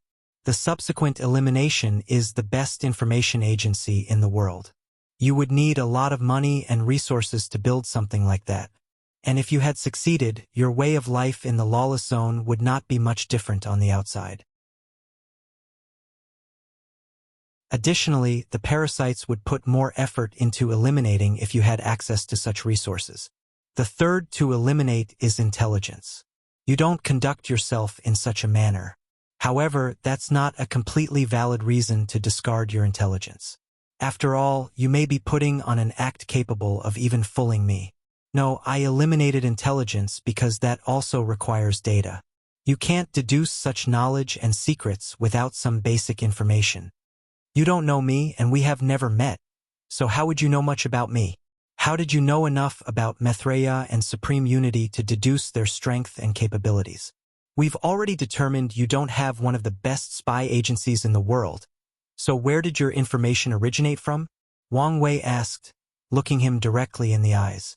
He was already on guard, preparing for things to get sour. Old Man Dai sighed deeply. He told me to be careful when dealing with you. I should have listened. Who? If you find any errors, ads pop up, ads redirect, broken links, non-standard content, etc. Please let us know report so we can fix it as soon as possible.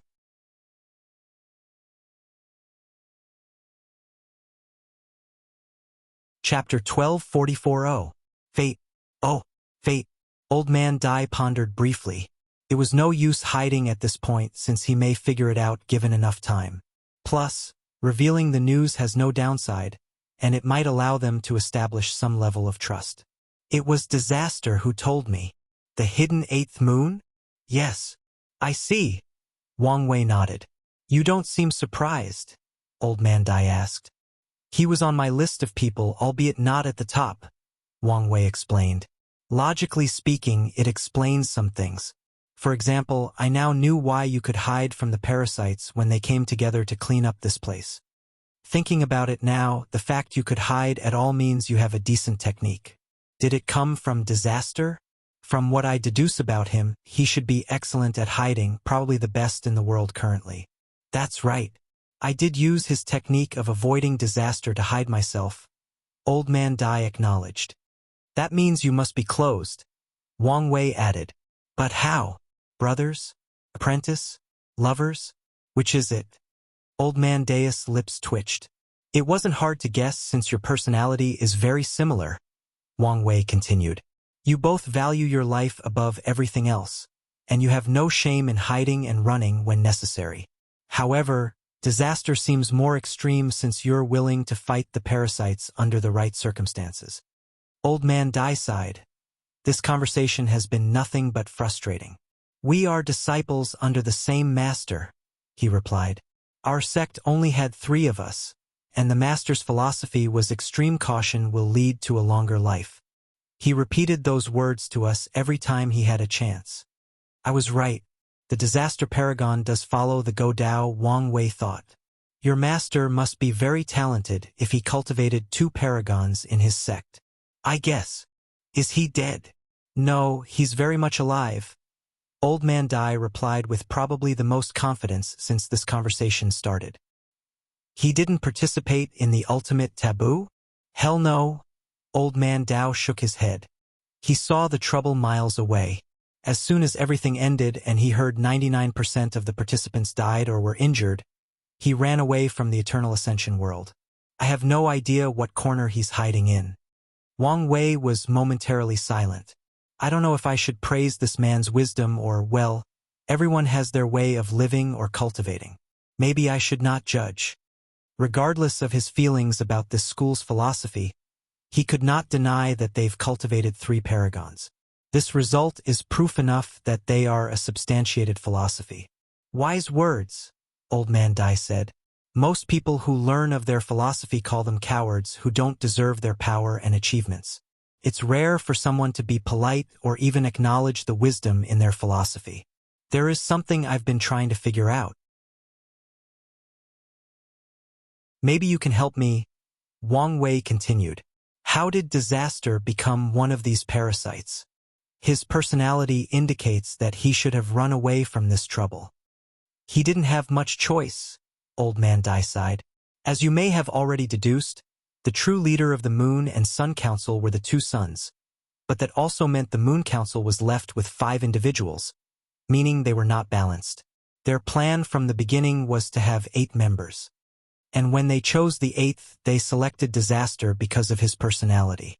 He valued his life above everything, and such a person would only vote for the neutral decision that kept the balance since it would be chaos and strife otherwise. Old Man Dai sighed. When they appeared before him, he knew this was a disaster he could not escape. So, he accepted their offer with the condition his identity remained a secret. He was probably preparing his escape when things went awry. Wang Wei commented, I have to admit he's a man of foresight.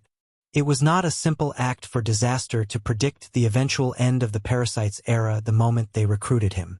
It was also impressive that he was not corrupted by the power he acquired by being one of the moons. Master used to praise him for this quality. Speaking of your master, why didn't he warn you 2 to be careful of the upcoming chaos? Wang Wei asked, and Old Man Dai's eyes twitched after hearing this.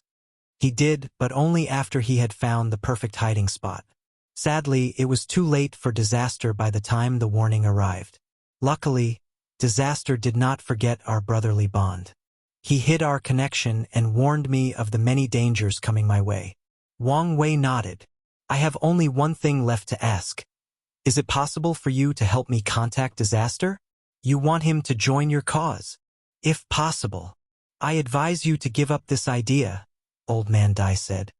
I know my junior brother, and he won't show up ever now that he has found a good reason to run away and hide. Could he at least provide me with information? He must know much about the others, which will be good enough for me.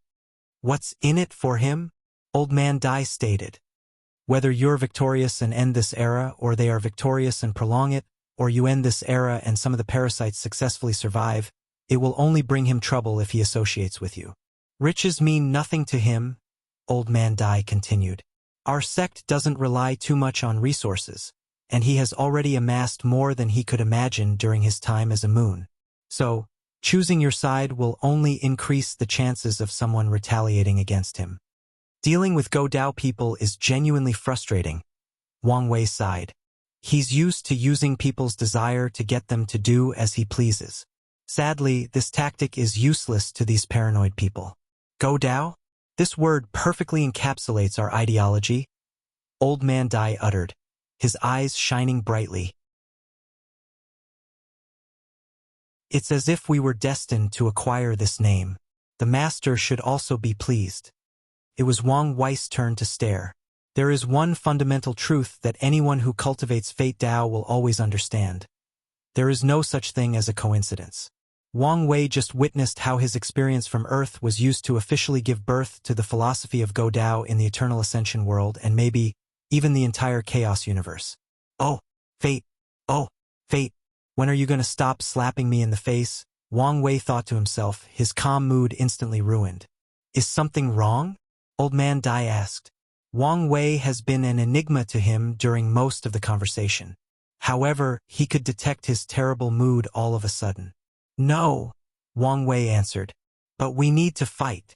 He stood up from his cushion, showing how serious he was. What do you mean? I thought we had come to an understanding. We have. Then why are we fighting? For 3 reasons, Wang Wei explained. Firstly, fighting you is a great learning opportunity. I don't want to pass on that. Secondly, I believe your true nature will show up while we fight. In my experience, battle is one of the best ways to judge someone's true character. Lastly, I'm in a foul mood and must vent. I understand the first 2 reasons, but what's with the last one? I don't think I did something to offend you. Don't overthink about it, Wang Wei said. I'm sure this conversation was as frustrating to you as it became for me. So, I used this opportunity to vent or teach me a lesson. No need to say another word. Old Man Dai stood up, completely energized. He put away the tea and everything else. Do you think this is a good place for a fight, or should we go elsewhere? This place is fine, Wang Wei replied, and the old man teleported 10 light years away to signal the beginning of the battle. They stared at each other for a while, clashing their aura to test their opponent. His cultivation should be around 93% Grand Dao Source, Wang Wei concluded. His cultivation is lower than the Barbarian King, but he gives me a more potent threat, Old Man Dai analyzed. This battle will not be as easy as I imagined. Regardless of how he felt, he was still confident. Given their philosophy, it appeared as if members of the Go Dao school did not know how to fight. However, that was far from the truth. One of their core principles is surviving, so being good at fighting is necessary, especially when they find themselves in situations they cannot escape by running away. Their members have low karma and do not rely on luck, meaning there is very little chance of suffering backlash or being tested by heaven and earth. However, they still use the spiritual chi and laws of heaven and earth, meaning they have yet to avoid the system entirely. As such, they must also experience unavoidable catastrophe, just like what happened to Disaster. If you find any errors, ads pop up, ads redirect, broken links, non-standard content, etc., please let us know report so we can fix it as soon as possible.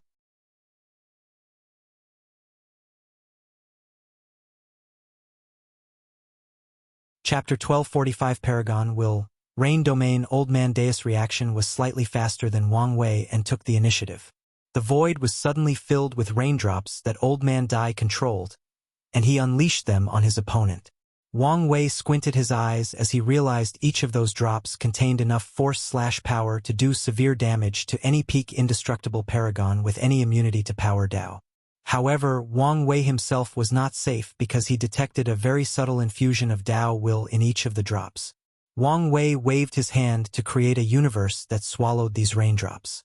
However, they were so powerful that his universe did not last a second, and that's despite the fact he boosted their defense with his true will. Wang Wei reacted by replicating his opponent's technique. However, the rain he condensed was from his death Dao, meaning they were death drops. His plan was simple: use numbers to combat numbers. Unfortunately, although he had the right mindset, he underestimated his opponent's ability. His Dao will application might be even better than mine, Wang Wei theorized. It made sense, given how long Old Man Dai has been living and that he might have received formal training from a master. Wang Wei teleported to avoid the rain, but even that was pointless. The rain contained the ubiquitous characteristic. In other words, this technique functioned under the same principle, just like people could not avoid it unless they built shelter.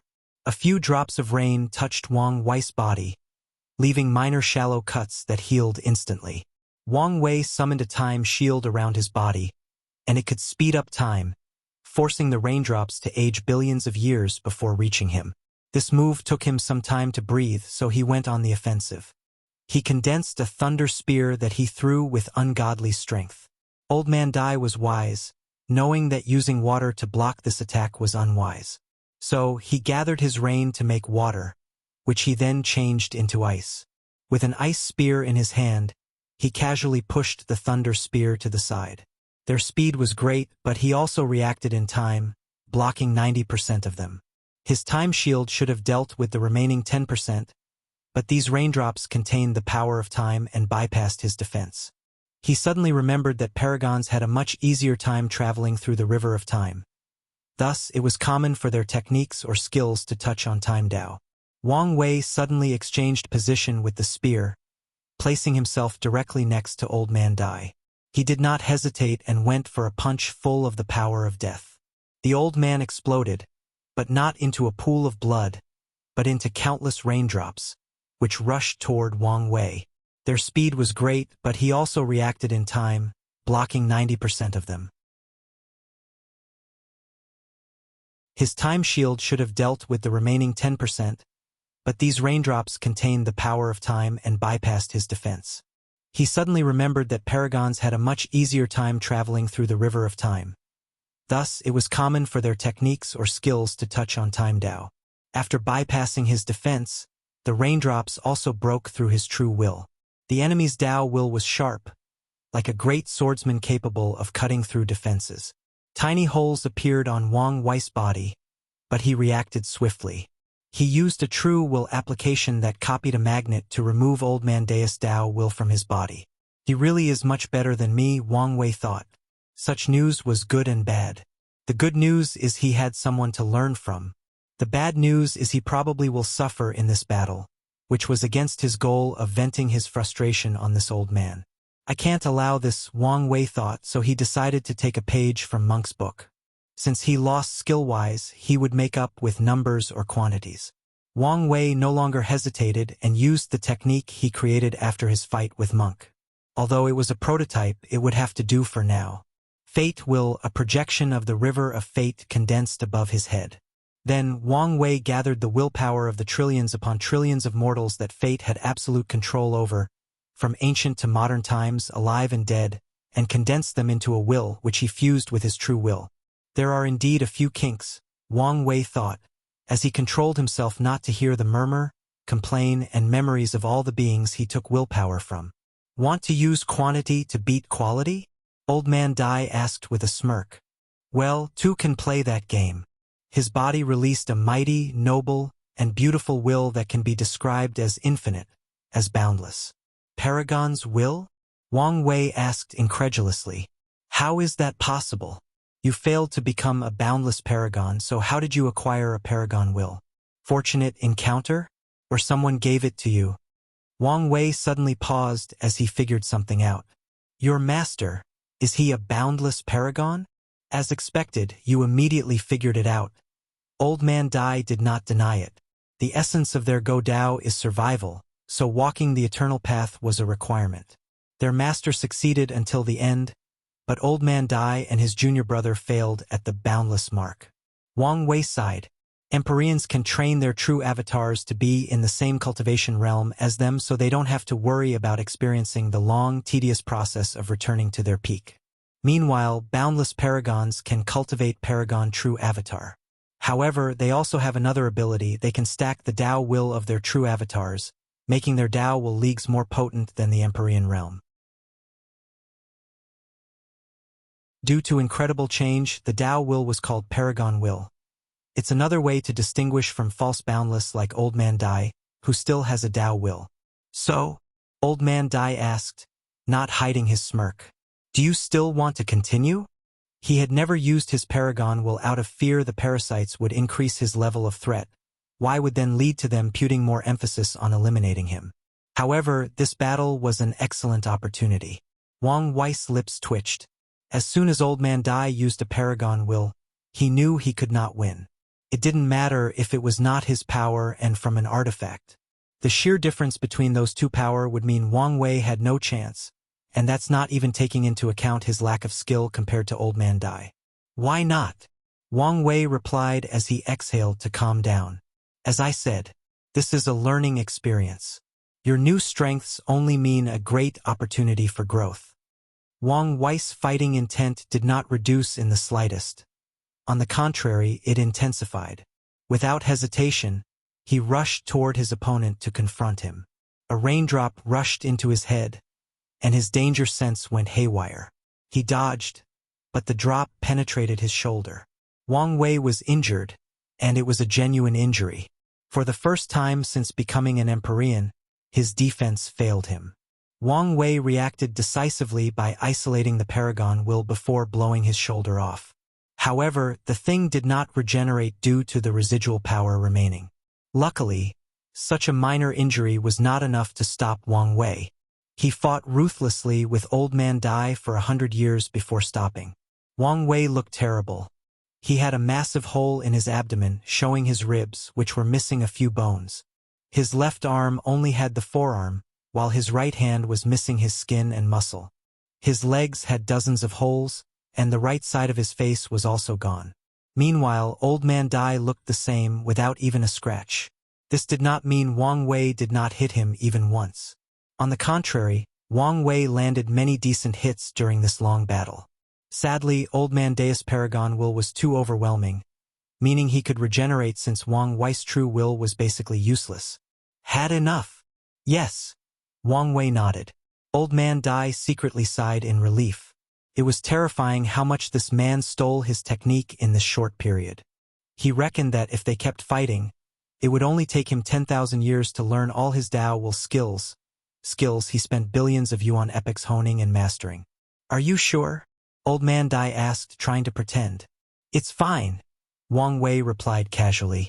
He had analyzed Old Man Dai enough to recreate all his abilities with his dream combat technique. As you wish, Old Man Dai nodded, showing his high demeanor as an old and powerful cultivator. Wang Wei ignored the latter's petty behavior and asked, Can you remove your Paragon will's influence? Oh, no problem. Wang Wei's body instantly regenerated to its normal state. He condensed a brand new white and purple robe, thus returning to his peak handsome state. I must thank you, Wang Wei said. Although he lost, the battle paved the way for his future while saving him a lot of time. That's no problem, Old Man Dai said proudly. Well, I'm leaving, Wang Wei continued. Even though you junior brother will reject me, I wish you would still tell him of my offer.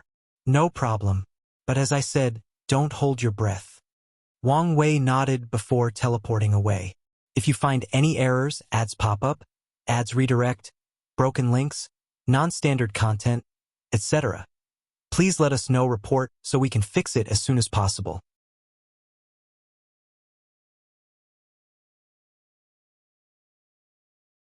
Chapter 1246 Go Das Rise Dao Abandoning World, an unknown cultivation cave. A young man dressed in white with luscious black hair, smooth skin, a well-defined jawline, pointy eyebrows, and burned flesh on the right side of his neck, suddenly opened his eyes, showing his bright blue eyes. Did something happen? The handsome man muttered before using his finger to calculate. The results were vague, making him frown. Instead, he summoned a pair of extremely white bones and randomly tossed them before him. His blue eyes lit up as he observed the patterns the bones made as they landed. My first disciple? And my fate nexus? The young man swiftly checked his fate, and as expected, it was time for him to experience that event. I can finally get rid of this burdened destiny. The young man, also known as Han Fa, thought excitedly. However, he quickly calmed himself down. But what does this have to do with that idiot disciple? Why couldn't I divine anything? These thoughts alerted him, making the Han Fa enter careful mode. He activated his catastrophe eyes, a physique he created and elevated to the peak of the world. What the hell did this bastard do? Han Fa thought. He just detected that if he were not careful, that stupid disciple would draw him into a whirlpool of events with disasters, catastrophes, trials, and tribulations everywhere.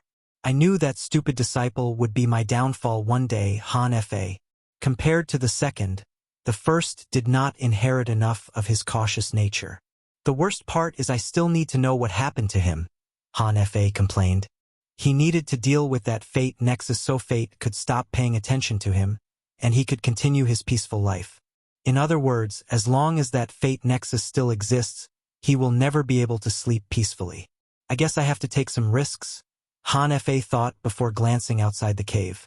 If anyone were here, they would be shocked, no, terrified, at the level of security/protection in this hidden cave. First, the cave was inside a dimension built from karmaless crystal, making it an excellent place to isolate any form of karmic/causality detection.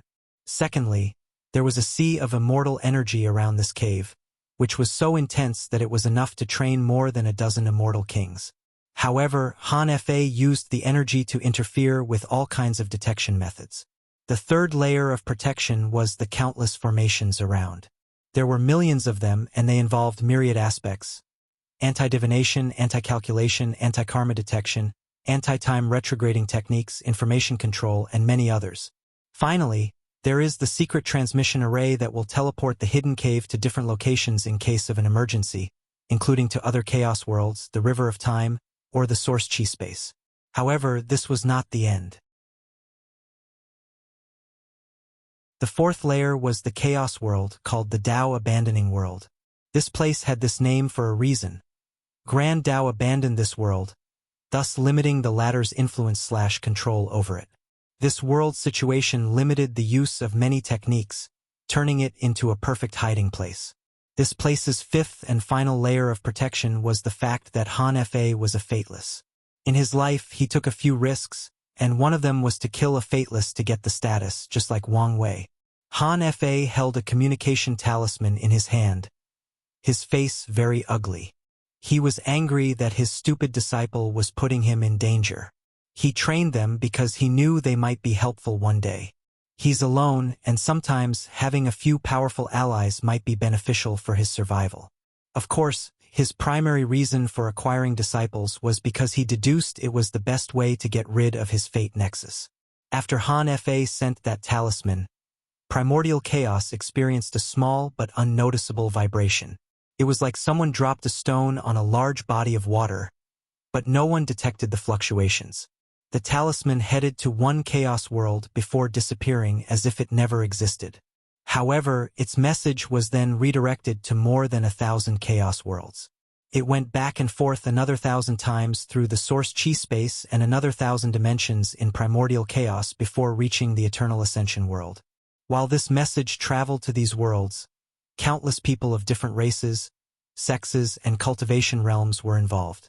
These people never met each other and had no connection whatsoever, except to Han Fa. However, if anyone were to look at them, they would never know this since Han Fa erased the karmic connection he had with these people. They've never met Han Fa, known his name, or seen his face. However, he secretly helped them and left them with a binding contract. When the message arrived, these people followed the proper procedure and sent it to the designated area by the contract. Then, they erased their mind of the fact that they've received any kind of information.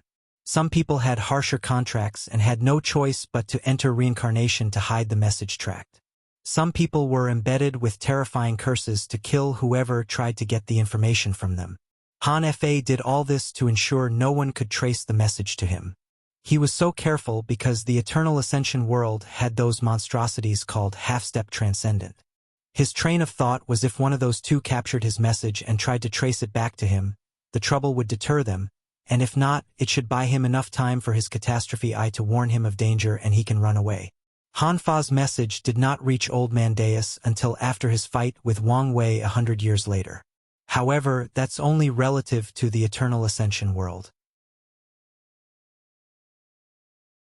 This message took different times in different chaos worlds, making it hard to calculate how long had passed for Han Fa. However, in some places, more than 1 million passed before the message was transmitted to its following location. The message silently reached the Eternal Ascension world.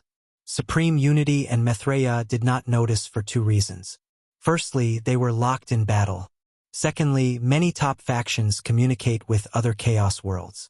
These communications stopped or were reduced to a minimum after the ultimate taboo, but since the parasites left for the frontier to stop the invasions, they became increasingly more frequent.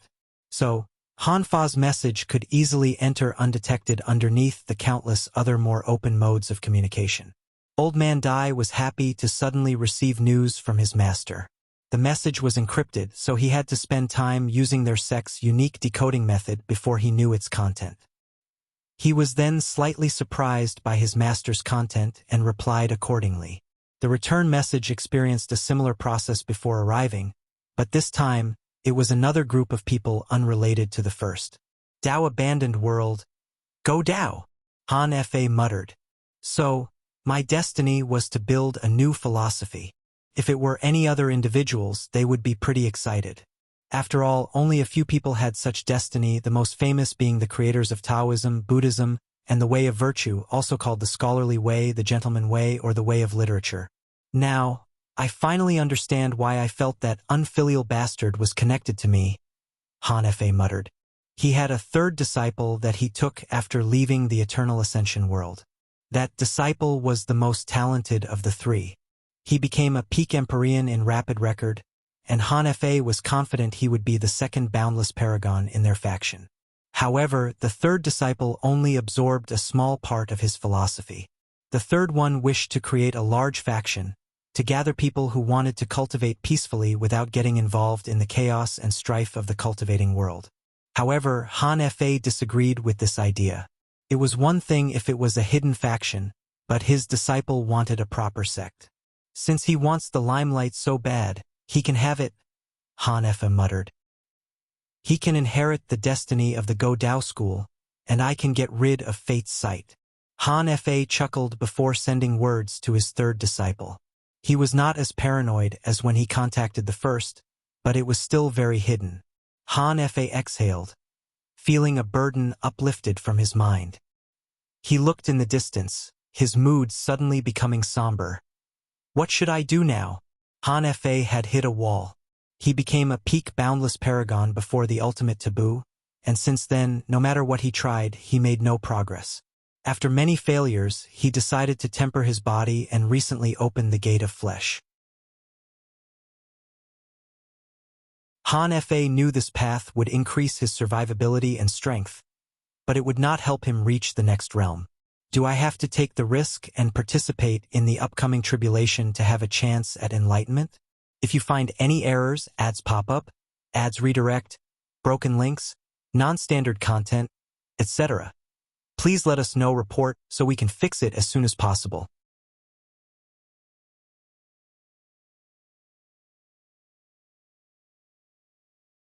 Chapter 1247 Beyond Comprehension. Wang Wei was in a cultivation room, reflecting on the battle. The character profile he made for Old Man Dai mostly stayed the same from the initial conception when they were talking.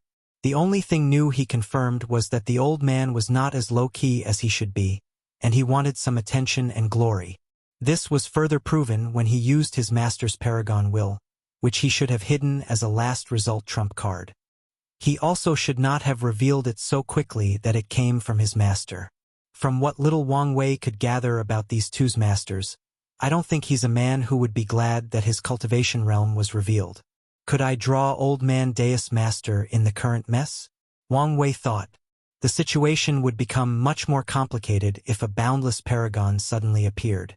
However, Wang Wei immediately shook his head as soon as this thought manifested. He reckoned their master might let his two disciples die if their actions put him at risk. However, I may be able to use the fact that Old Man Dai revealed his master's information to blackmail him into working with me, Wang Wei thought. No, maybe take action once, but hell still prioritize his life. Wang Wei was satisfied with using Old Man Dai's power once. After all, he is still a decently talented Paragon. He sensed someone outside and said, "Come in." Monk's humongous frame walked into the room. Wang Wei did not stand up from his cushion. "Did something happen?" "No, I wanted to check on you," Monk replied. "What happened out there? I thought the fight would at least be a draw." He saw most of the fight and was shocked as he did not expect things to be so one-sided toward the hidden master. "He had an artifact with a Paragon will," Wang Wei explained. "That explains everything." He wondered why Wang Wei's defense was so easily penetrated. After processing this news, Monk suddenly became angry. "So, that bastard did not do his best against me?"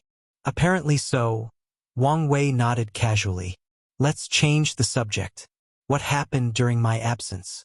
Anything to report?" "Yes, everything is in order as we now control the Lawless zone," Monk reported. "We've also finished the preparation for leaving. We can depart as soon as you say the word."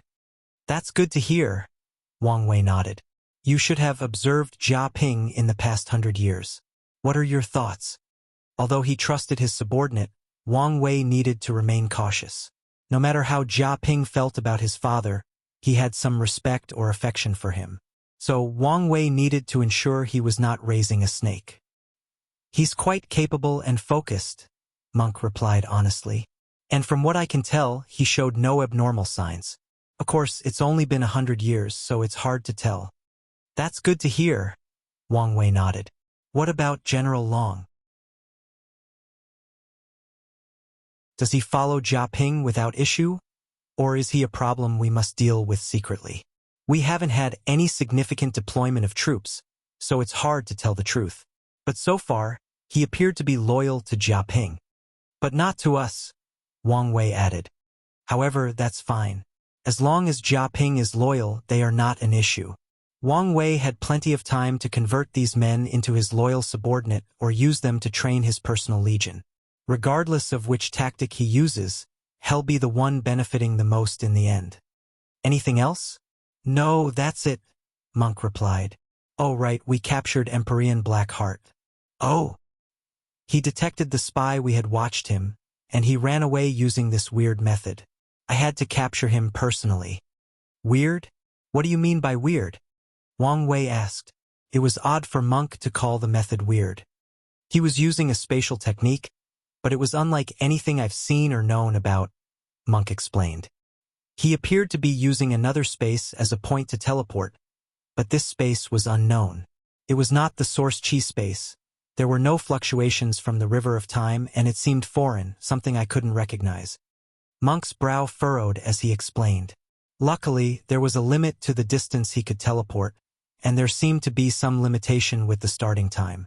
I acted swiftly and captured him. Wang Wei frowned. "Did you find this unique spatial ability?" "I searched him, his space ring, and his pocket dimension but found nothing." Monk shook his head. "Someone's been torturing him to reveal if it's a technique, but he's kept his mouth shut."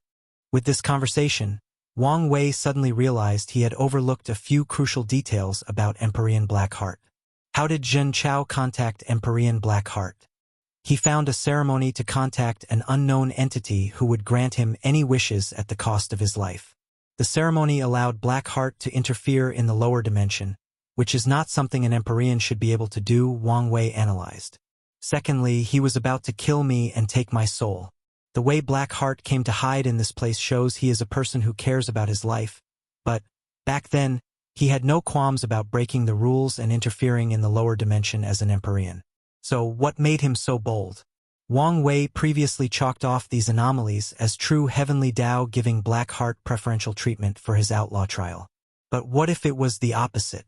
What if true heavenly Tao chose Empyrean Blackheart as the highest threat of my trial because he was already unique? Show me where he is. Wang Wei immediately left for Blackheart's prison and saw the man's face for the first time, sitting on the floor with sealing cuffs on his wrists. He had long black hair with streaks of red. His clothes were dirty, his hair disheveled, with blood stains everywhere on his clothes and the floor. However, the most noticeable aspect of his appearance was his pitch-black eyes, which made him look like a demon. The Dark Eyes race? Wang Wei thought. He knew of this race born with the power to feed on people's desires. They were once a part of the collective devil race before separating themselves. The odd thing about this race was they separated themselves not long before many factions besieged the primogenitor devil. However, no one blamed or retaliated against them for some bizarre reason. It was like all the other factions collectively chose to ignore their previous crimes. Then, from what Wang Wei knows, most of their members disappeared afterward, leaving a small population in the Eternal Ascension world. "It's you," said Empyrean Blackheart as he recognized Wang Wei. "Indeed. I bet you never expected this, did you?" Wang Wei sneered. "But how is that possible?" Blackheart asked, not hiding his shock. "The last time I saw you was less than 500 million years ago, and you were only Tier 7. Even time acceleration could not explain the latter's current cultivation realm. What can I say? I'm a man of many means." Blackheart stared at him for a few seconds before exhaling. "I knew you were trouble, but I did not expect you to come knocking on my door so soon." "Enough with the introduction," Wang Wei stated. "I came here for answers. What method did you use to interfere in the lower dimension without consequences?" Empyrean Blackheart looked at him, puzzled. "What are you talking about? What a great actor you are," Wang Wei praised as he squatted down to look at Blackheart at eye level. "You were part of my outlaw trial, so you know what I'm capable of. So, why don't you stop insulting my intelligence and let's have a conversation, maybe even a civil one." Blackheart's ignorance was instantly gone. He looked Wang Wei directly in the eyes. "Promise me my freedom. I'll tell you what you need to know." Wang Wei looked at him calmly despite the fact he was secretly shocked. As he read Blackheart's fate line, he found nothing. But this was not one of those cases where a mysterious power blocked specific aspects or periods of his life to hide the information. No, as he saw Blackheart's entire life, everything was normal. At no point in time did Wang Wei see him come into contact with something that made him unique. It was as if the entire thing never existed in the first place. But he knows the thing existed. He had already deduced its existence logically, and Blackheart admits it by trying to bargain with him. Is this some kind of higher dimension information rewrite? Wang Wei asked himself, trying to explain what was going on. It feels like I'm in a situation where logic and reasons no longer apply or make sense. Is this kind of power from a half-step transcendent? Until today, Wang Wei never felt that half-step transcendent were beings beyond his comprehension. If you find any errors, ads pop up, ads redirect, broken links, non-standard content, etc., please let us know, report, so we can fix it as soon as possible.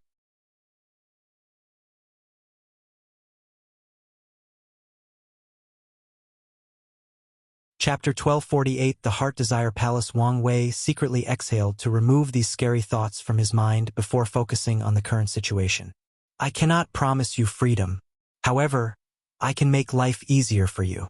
No more prison or torture, just a regular captive." "That is not good enough," Blackheart replied. "Take it or leave it," Wang Wei said. "I'll leave it," Empyrean Blackheart replied without hesitation. Wang Wei looked him in the eyes.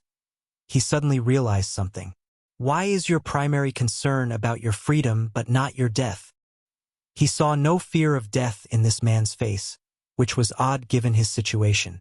Because I know you won't dare kill me after learning the truth. Wang Wei frowned. This man was telling the truth. He saw the great conviction behind these words. I don't like how confidently you said these words. Empyrean Blackheart snorted coldly. In that case, I'm just going to kill you without asking. I think whatever trouble comes afterward, I can use this excuse as plausible deniability, Wang Wei said as he stood up. He pointed his right hand at Blackheart and condensed a thick black energy full of death power. Wait!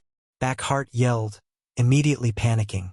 He realized Wang Wei was telling the truth. We can negotiate. However, Wang Wei did not listen to him and prepared to fire the death energy. I'm from the Heart Desire Palace, Blackheart yelled, making Wang Wei stop. Them? Monk suddenly commented. You've heard of it? Wang Wei asked. Once, Monk replied. The sect elders warned me to stay away and not antagonize these people. I tried asking more questions, but no one would elaborate, stating I would know more when I become more powerful. Wang Wei nodded. His situation was the same as Monk's. In the book, his wife left for him and warned him not to mess or deal with two factions, one of which was the Heart Desire Palace, to be precise, the G family behind the palace. He remembered her waning because she said this should be the case even after becoming a peak boundless paragon. Keep talking, Wang Wei ordered. The Heart Desire Palace is a faction that has spread to many worlds in primordial chaos, Blackheart stated. Its members track down people with intense emotions and obsessions, and we acquire their souls through making deals with them. Jin Chao was a customer, my first customer, to be specific. Wang Wei pondered. Strong emotions and obsessions are one of the most potent forces of the universe, even capable of breaking the rules and creating miracles. The fact that the Heart Desire Palace, or the G family, was amassing its power was concerning. How were you able to contact him? Wang Wei asked. All members have a desire map to detect our primary customers, Blackheart responded. After detecting he met the requirements, I just sent him the summoning ceremony. There were no restrictions or interference from true heavenly Tao. So it just ignored him? Why? Wang Wei could think of a few reasons, but he did not like any of them. Wait, was that a projection or your genuine body when we met in the lower dimension? It was me. Of course. Wang Wei's eyes twitched. This was a blatant disregard for the rules. He took a moment to gather his thoughts, trying to find an explanation. A few seconds later, he focused on the prisoner. There are still a few things that do not make sense, Wang Wei continued. If your palace is such a powerful place, why couldn't you have run away from Monk? From this place? More importantly, why did Empress Wu's name scare you during my trial? I've only recently acquired my desire map, and it's the lowest level. That's the only reason you captured me, Blackheart swiftly explained. As for your second question, well, the palace's motto is that we do not fear trouble but do not seek it. I would be responsible if I antagonize someone like Empress Wu. Wang Wei learned two things from Blackheart's explanation. The Heart Desire Palace functioned with a hierarchical system, which was probably very strict. Secondly, this man was not telling the complete truth. Did the Dark Eyes clan join the palace? Is that why they suffered no consequences despite being from the Devil clan? Do you finally understand the kind of power you're dealing with? Blackheart sneered. You can kill me, but you best consider the consequences. Why are you talking as if death was the worst fate someone can experience? Wang Wei calmly rebutted. He summoned his 11 fate palaces and used them to place a terrifying seal that put Blackheart into a world where he would literally experience the worst fate possible. Wang Wei and Monk then walked out of the prison. What are we going to do about him? He seems to be an unstable variable? Monk asked. I want to kill him, but I must make sure there are no issues afterward, Wang Wei explained. After returning to his abode, he used a talisman to contact his ancestor. Oh, you're calling me so soon? You must want something, Yen Hai directly stated. Ancestor, couldn't I just want to chat and bathe in the glory of your presence? Wang Wei stated without a shame. I'm a busy woman, so get on with it, Yen Hai declared, resisting the urge to roll her eyes. I met someone from the Heart Desire Palace. Yan Hai's demeanor immediately changed. Did you kill them? And were you at fault? No. Tell me what happens. Don't leave any detail, she asked swiftly, something Wang Wei caught on. So, he explained the situation without leaving any important details. An Empyrean with a low-level map? In that case, it would have been fine if you killed him. They should give our sect this small amount of face. Why does your tone indicate that an Empyrean is useless to them? The Ji family values the palace's internal members compared to the others, and their recruitment process does not value cultivation as much as your affinity with emotions, desires, and the soul. Wang Wei squinted. So, I can kill Blackheart? Yes, but I wouldn't recommend it, Yan Hai explained. The palace operates in a neutral system, but they also protect their members. If you kill him, someone will come to investigate. Given Blackheart's low level and the fact you're not at fault, they won't cause you trouble. However, you know the current situation of our world. If these people intervene, even if not directly, things will become more complicated and escalate into, well, I don't even know. You have a point, Wang Wei nodded, but I'm confused. What makes the Heart Desire Palace, no, the Ji family, so feared that even you're careful when speaking about them? Yan Hai looked him directly in the eyes. Kid, I know you are wise beyond your years or your realm, but there is such a thing as too much on your plate.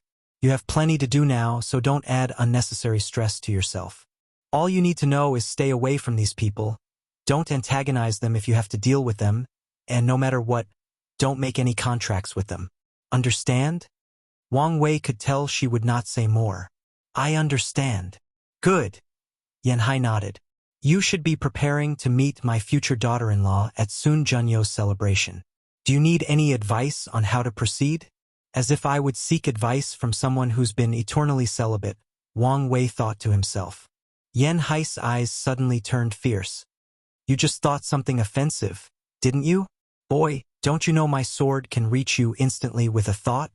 Ancestor, don't sully my character, Wang Wei swiftly said. I was thinking of what appropriate advice to ask. Yan Hai snorted coldly. You've ruined the moment. Anyway, you better not mess things with her. I have plans to lord over my seniority over her for eternity. They'll never forgive you if you ruin this for me. I promise I won't. You better not. Yan Hai ended the communication, leaving Wang Wei alone to smile wryly. Is this marriage for me or you? He complained. He sighed before focusing on the present. He did not need to worry too much about the Heart Desire Palace since he wouldn't contact them until he traveled through primordial chaos. However, this incident reminded me of something I've overlooked. Foreign forces, Wang Wei thought. The parasites are holding the front line, but what if someone breaks through or they give up protecting the world? What will happen? He took this moment to deduce the future. In the best-case scenario, Maitreya and Supreme Unity will stop their fighting and stop the invaders. Then they would continue their fights. The worst-case scenario is they stop the invasion and return to overlook the situation. I would rather not deal with a present Supreme Unity, even with Maitreya's protection. The middle scenario is they keep fighting and allow these foreigners to interfere in the world's current affairs. The situation is also wrong since my priority will not be these weak parasites but some of the most mighty paragons from primordial chaos. If you find any errors, ads pop up, ads redirect, broken links, non-standard content, etc., please let us know. Report so we can fix it as soon as possible.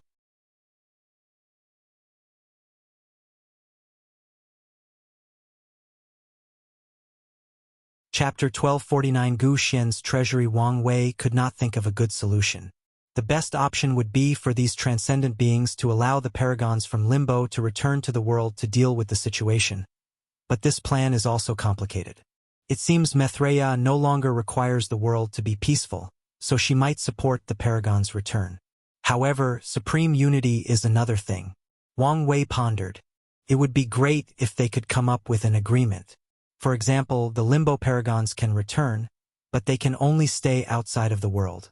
However, Wang Wei doesn't know whether Supreme Unity would accept such an agreement. This plan is a no-go, so I need something else, Wang Wei thought. Maybe the escaped Paragons? He did not believe Maitreya and Supreme Unity eliminated every Paragon left in the world for a single reason. They were not powerful enough, at least when they tried it. Wang Wei conjectured that these two did not leave the ultimate taboo as half-step transcendence. If that were the case, they would not need heaven and earth in a peaceful state for them to cultivate.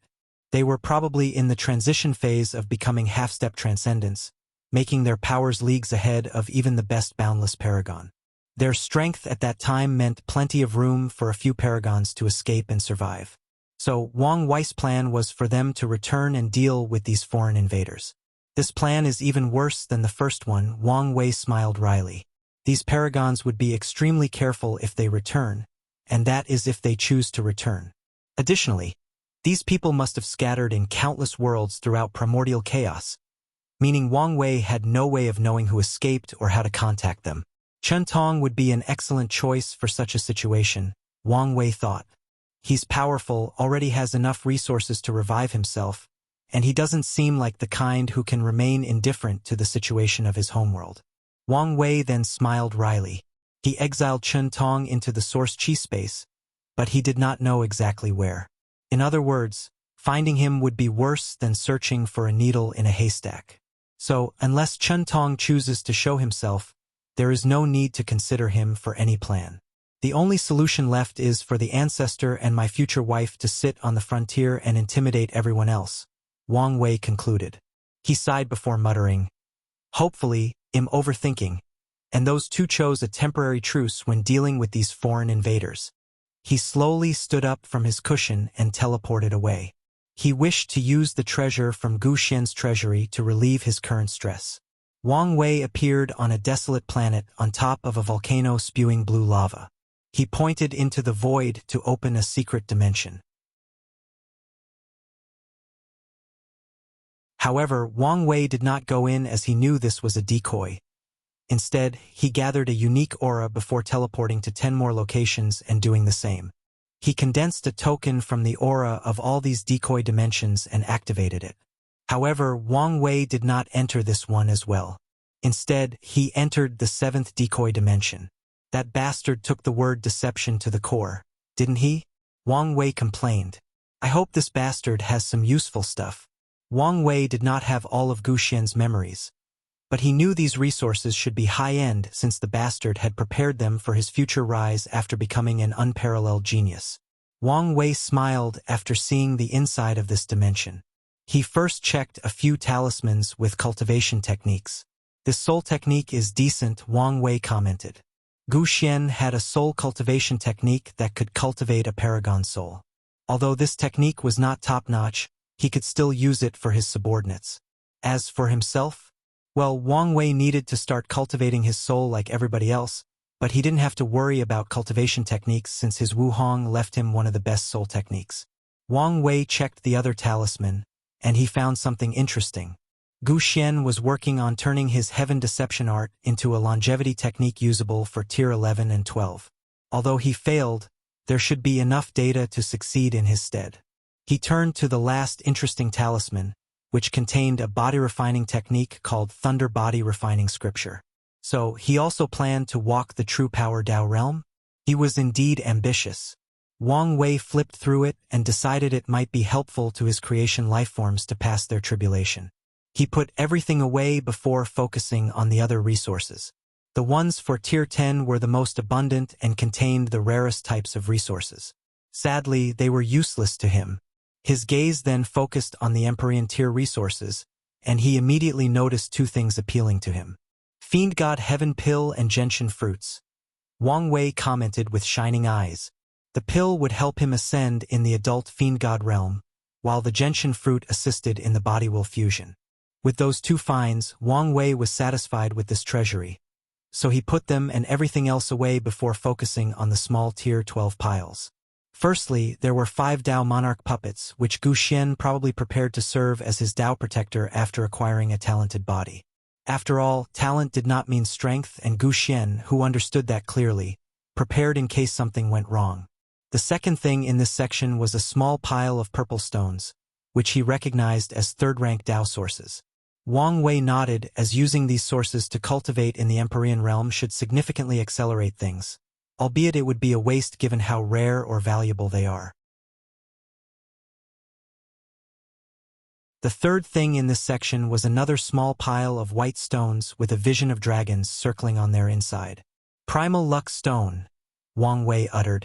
Gu Xian prepared enough for him to turn his qi luck 75% white. Wang Wei's luck was already white, so this thing was useless to him. However, he can put it in his changing fate hall or use it with the new subordinates he has just acquired in the Lawless zone. His gaze then focused on the last valuable thing in this section. This pile was the largest, and it contained crystals that resembled diamonds with a small sun at the center, like a diamond holding a small sun inside. Soul King essence? And so much? Did he accidentally find a mine? Wang Wei muttered. The soul is crucial to paragons. They must cultivate its quality and quantity. Soul King essence is the best material to raise the quantity of a paragon soul. This pile was probably the most valuable thing in this secret treasury, so Wang Wei happily accepted them. The overall result was satisfactory, even though only a few things were helpful to him. However, Gu Xian seemed to plan to build a faction, so he also left many valuable things like immortal chi pools, countless Dao source seeds, and a few heaven wills. Wang Wei returned to the Azure Sky Pavilion, and he immediately ordered everyone to prepare for the evacuation. Everyone was prepared, so more than 90% of the Lawless Zone's population left after a month, leaving the rest to keep things operating regularly. Wang Wei plans to use the Lawless Zone as another base and a place to recruit people. As long as no one knows something has conquered the Lawless Zone, many people should see it as a place of safety and run there, not knowing they are heading into the mouth of a beast. The team did not return through the entrance as that would alert too many people. Instead, they entered the source chi space before teleporting to the Dao burial ground. Before leaving, Wang Wei talked with Old Man Dai about his junior brother's response, and unfortunately the latter rejected his proposal. Wang Wei was not too disappointed since he expected this, and Old Man Dai warned him. After returning to his base, Wang Wei first learned Wang Qi was out, so he summoned him. While waiting, he introduced the new team to his Shadow Fate Guard, especially Red Mask Fate. I need you to do two things. The first one is a priority, but you can take your time with the second, Wang Wei said to Red Mask. Firstly, introduce the members from the Dark Cloud Pavilion. Their leader, Dark Cloud, has a unique talent, and you must put it to good use, Wang Wei explained. The second thing is to find any news about this girl called Chanjila, her master, and their connection to the Blood Dragon. I'll get it done, Red Mask responded. Good. Do you have anything to report? Nothing important, but here is a summary of what you need to know. Wang Wei received the information from the talisman, and as she said, nothing significant occurred in just 100 years. However, the fact that there were no problems was good news. Wang Qi is back. A few seconds later, Wang Qi rushed into the room. Patriarch, were you trying to eliminate me secretly? Wang Qi paused after noticing all the people inside, and his expression became severe after noticing their aura, cultivation, and strength. He coughed to himself to hide his embarrassment. What happened? Wang Wei asked.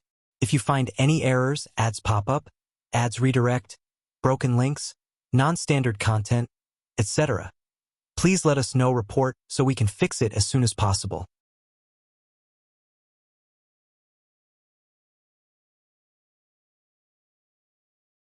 Chapter 1250 Another Great Variable. Unedited chapter. Wang Qi did not immediately answer but looked at the people next to Wang Wei. Don't worry about them since they are my people now, Wang Wei reassured. Then he motioned to everyone else. This is Wang Qi. Don't look at his cultivation. He is the steward of my operations and, thus, holds my complete trust. Show him some respect when dealing with him. Monk was the first to salute Wang Qi, and the others followed. Wang Qi returned the salute while secretly honored that these big men would lower their heads to show him respect. However, he also understood this was not due to him but because of the patriarch. He also resolved himself to increase his cultivation as soon as possible to earn that respect. Tell me what made you so excited? Wang Wei continued. The brilliant Smile Emperor was captured. Wang Qi swiftly replied. By who? The Five-Feather Phoenix people, Wang Qi explained. Is it because of his ascension? Yes. The fact that he brought an entire world caught the attention of many, so he was captured along with the Skyfall world. This might be major trouble, Wang Wei grunted. It is, Wang Qi asked, and he was not the only one puzzled. I was careful so no one found out I was looking for him. Plus, the brilliant Smile Emperor is only a talented emperor. He shouldn't be that important? You're not seeing the bigger picture, Wang Wei stated. For many years, no one thought about ascending an entire world, and even if they did, it was not such a popular idea. Now, what do you think will happen if the parasites began to plan to ascend worlds from the lower dimension forcefully? There are rules, aren't there? Wang Qi asked. They can't just send a projection to force a world ascension. They can still send people down there to do their bidding within the limit of the rules, Monk added. They have enough time to plan this out for generations, if not eras. But the brilliant Smile Emperor's success cannot be easily replicated. Someone would need to convince over 70% of the world's top faction to aid him in the ascension. Wang Qi rebutted. Or force them to obey, Dulgun added. It's easy for an emperor to gain enough power to dominate a world in the lower dimension. Also, convincing an entire world is not as hard as you imagine, added the second prince, Jia Ping. With the promise of immortality, many worlds without top factions connecting to the upper world will gladly accept such an offer. All of you are still scratching the surface, Wang Wei added. The real problem is supreme unity. He doesn't have the limitations of the parasites, so he could technically take any worlds from the lower dimension that he pleases. But why would he need to do that? Monk asked. He did not know enough about the two sons to deduce where Wang Wei was going with his analysis. It's about gaining control, Wang Wei explained. He's in a fight for absolute control over the entire world, and forcing all the worlds into the lower dimension is an excellent way to weaken true heavenly Tao and take control. He doesn't need all of them. He only needs the Myriad Emperor world. The Myriad Emperor world is the destiny center of the lower dimension. So, it should increase his control if he gets his hand on it, Dulgun added. This won't happen, right? Wang Qi asked after figuring out how dangerous the situation was. True heavenly Tao and Maitreya should stop him. But now, this possibility has become another variable to the overall situation.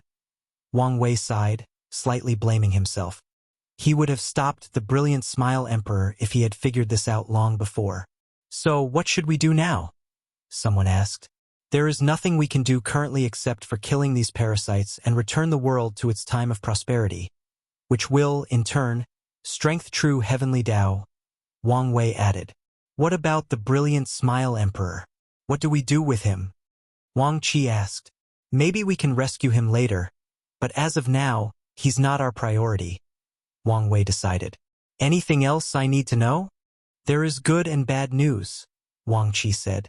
The good news is Xiao Tiandi will provide you with an invitation to Sun Junyo's banquet, but he wants to meet you first. That's fine. What's the bad news? There is some trouble with the rebellion, Wang Qi explained. They refused to release Zhen Baiyu's contract. Wang Wei frowned.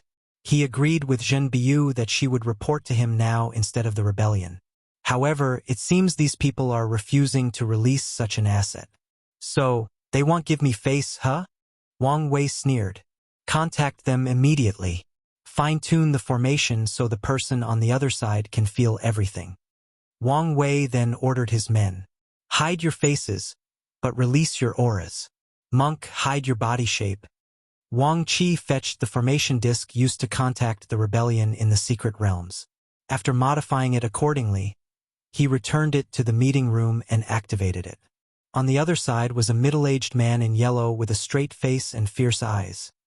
His visage indicated he was not the kind of person who smiled often. However, as soon as he answered the communication, his complexion faltered as these powerful auras assaulted his senses. What is the meaning of this?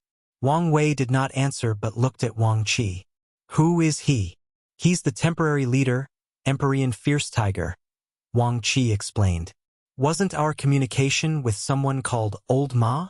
It was, but he suddenly took over after our request. So, internal fighting for power? Wang Wei sneered.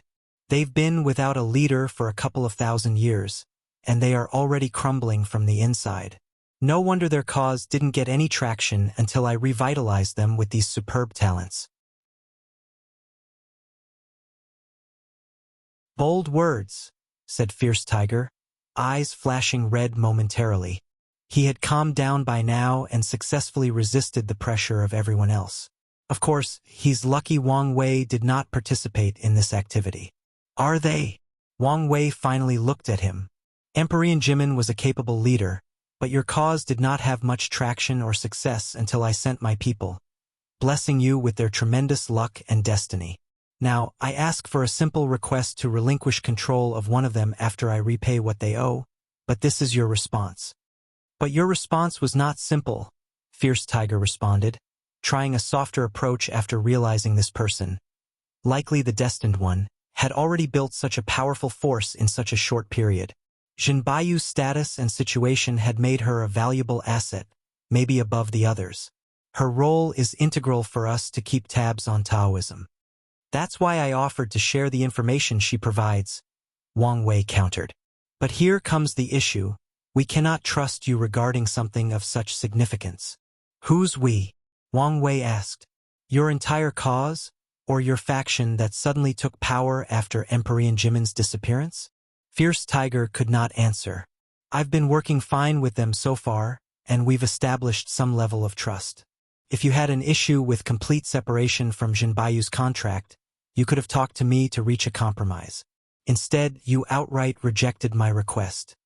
Such a way of behaving tells me a lot about how your moronic faction operates. No need to be rude. We've shown you enough respect. That's because I have a decent power, faction, and destiny on my side. I can tell you how you were about to treat me had I not given you a warning. Wang Wei cut him off. At this point, Fierce Tiger had flames gushing out his eyes due to his anger. Tell me, Wang Wei continued, how many of the people I sent do you think will continue working for you after their contracts end? Especially if I sent the words out of our falling out or the fact I've built a better resistance. How many do you think? 80%?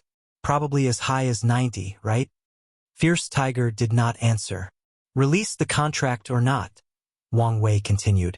But remember that your choice will decide our relationship move forward from now on. Wang Wei waved his hand to end the communication, and he immediately looked at Red Mask.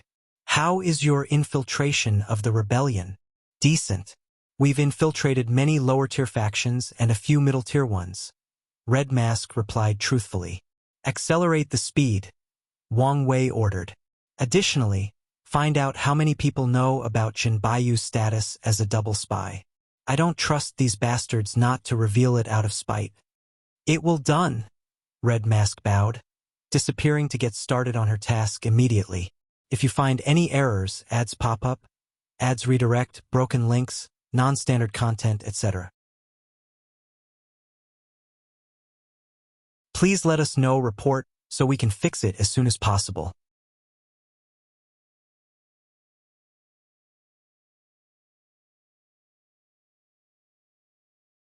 Chapter 1251, The Top 5 Physiques. Author's note. There is a retcon.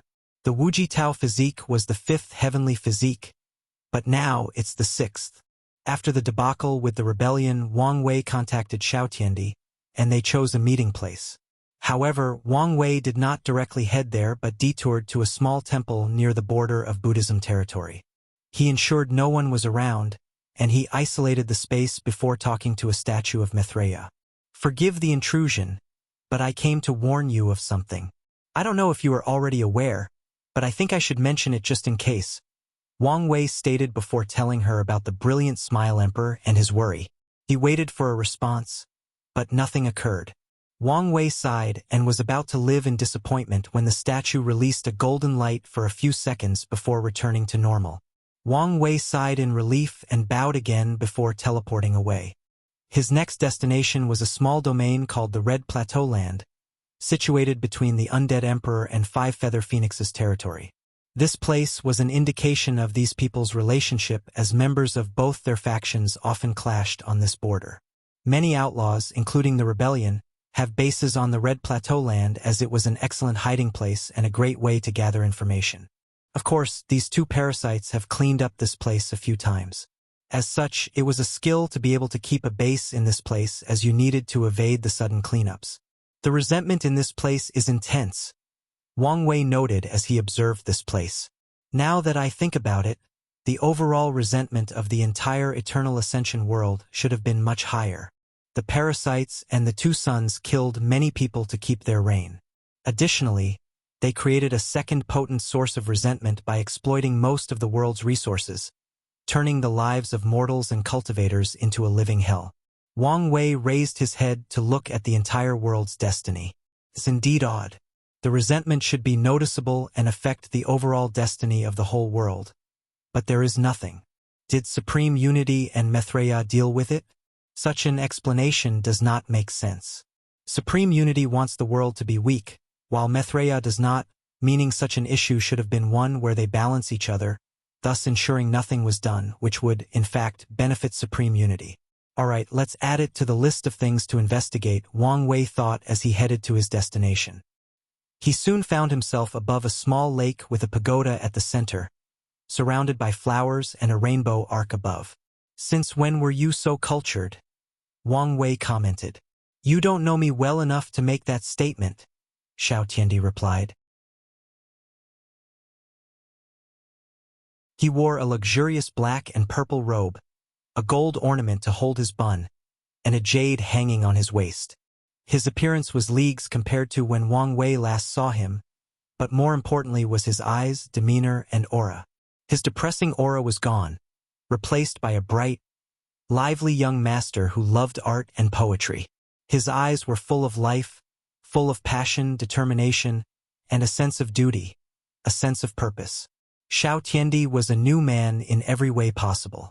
Su Shi warned me about you, but seeing it in person is somewhat disheartening, Xiao Tiandi commented while smiling wryly. Wang Wei was one of the main catalysts for his change, so he wanted to shock the latter when they next met. He was even prepared to restart the rivalry of the two physiques as a way to motivate him, but Wang Wei was already in the middle stages of the Empyrean realm. I had a feeling that woman was telling my business everywhere. Good to know my instinct was correct, Wang Wei commented as he sat down opposite Xiao Tiandi. Look at you. You're a completely different person, he commented.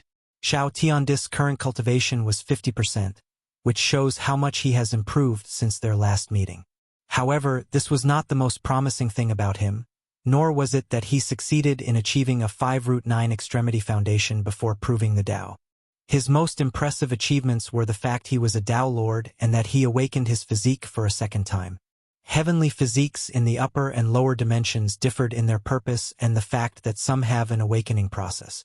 Lower dimension physiques are created to cultivate powerful emperors with good Taos, while the top 5 upper dimensions focused on cultivating paragons, while the lower 5 focused on cultivating empyreans. The first physique, the innate Grand Tao Source physique, was one of the few with an awakening process. The first awakening can be achieved after its owner proves the Tao, resulting in an ability called the Grand Tao Map. The map contains a detailed explanation of all 3,800 primary Taos. If the owner of the physique can achieve the third awakening, the map will provide a detailed explanation all the way to 100% of all 3,800 Grand Taos. Technically speaking, the first physique has a lower understanding than the second, but the map makes up for the gap. It could even be argued that they are better because the map was like having an explanation/outline of all Taos created by Grand Tao. On top of that, the physique owner can allow other people to use the map, which is why many factions always do everything possible to acquire people with that physique. Sadly, everything is balanced. Awakening the physique is extremely difficult, especially if you wish to do it above your realm, as Xiao Tiandi did. Many people died in the process of awakening these physiques. Thanks to you, Xiao Tiandi replied while secretly observing Wang Wei. He had finally confirmed something. This bastard was an anomaly born with a soul quantity already reaching the Paragon level. Xiao Tiandi was secretly jealous. The fifth heavenly physique was called the Tao Mind Physique, and there was no awakening, and its owner was born with a terrifying Tao heart and willpower. After a bit of cultivation, they can pass what is arguably the hardest aspect of becoming a paragon, the time-washing tribulation. The fourth physique, Grand Fortune Physique, grants its owner white luck. In other words, the owner is born with a paragon level of luck. The third one is the Prime Essence Physique, and this one is dedicated to inextinguishable paragons. The owner can achieve immortality after absorbing the heaven will instead of being limited to 1 yuan epoch of lifespan like other true power Tao realm. They only need to survive 3,800 tribulations to achieve limit indestructibility, and their will is already fused with their body, thus skipping this step to open the gate of flesh. Of course, they still need to temper their willpower. Then, there is the second physique, the innate paragon soul. It grants its owner a paragon quality soul and makes it easier to cultivate its quantity. Cultivating a paragon soul can be the most time-consuming aspect of entering the paragon realm, the most resources required, and arguably the second or third most difficult aspect of the process. He had already met the soul and luck requirement, leaving the cultivation realm, the immeasurable tribulation, and the Tao heart requirement to pass the time-washing heart tribulation, Xiao Tiandi analyzed. From what I know about this bastard, his Tao heart is solid and only needs some time to temper it. In other words, he only needs to reach 90% of his understanding and pass the tribulation, and he'll be a paragon. Meanwhile Xiao Tiandi did not like the fact he was left behind or the fact Wang Wei was now technically in the same generation as his master due to his cultivation realm. On top of everything else, he wanted to beat this guy up at least once. Yes, Wang Wei helped wake him up from his slumber state, but he did not appreciate the way he went about it. As such, he wanted to show him off before putting everything behind him. But what can I do to accelerate my cultivation? His master was already providing him with the best resources. The other solution was merit, but that's not available in large quantities. He had access to the best time acceleration resource, so unless he found a unique treasure like Emperor Kong, he could do nothing. Chaos Tao, huh? Wang Wei asked. It makes sense. The innate Tao source was perfect for cultivating Chaos Tao.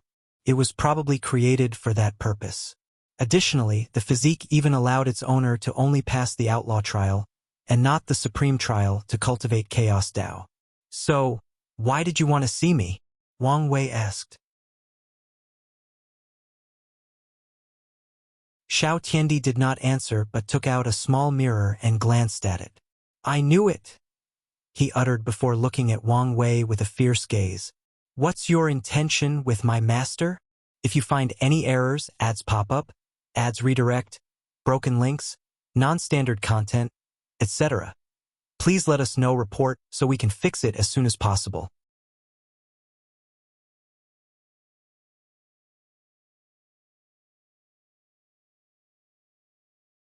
Chapter 1252 Invitation. Wow! What's with the sudden aggression and hostility? Wang Wei asked.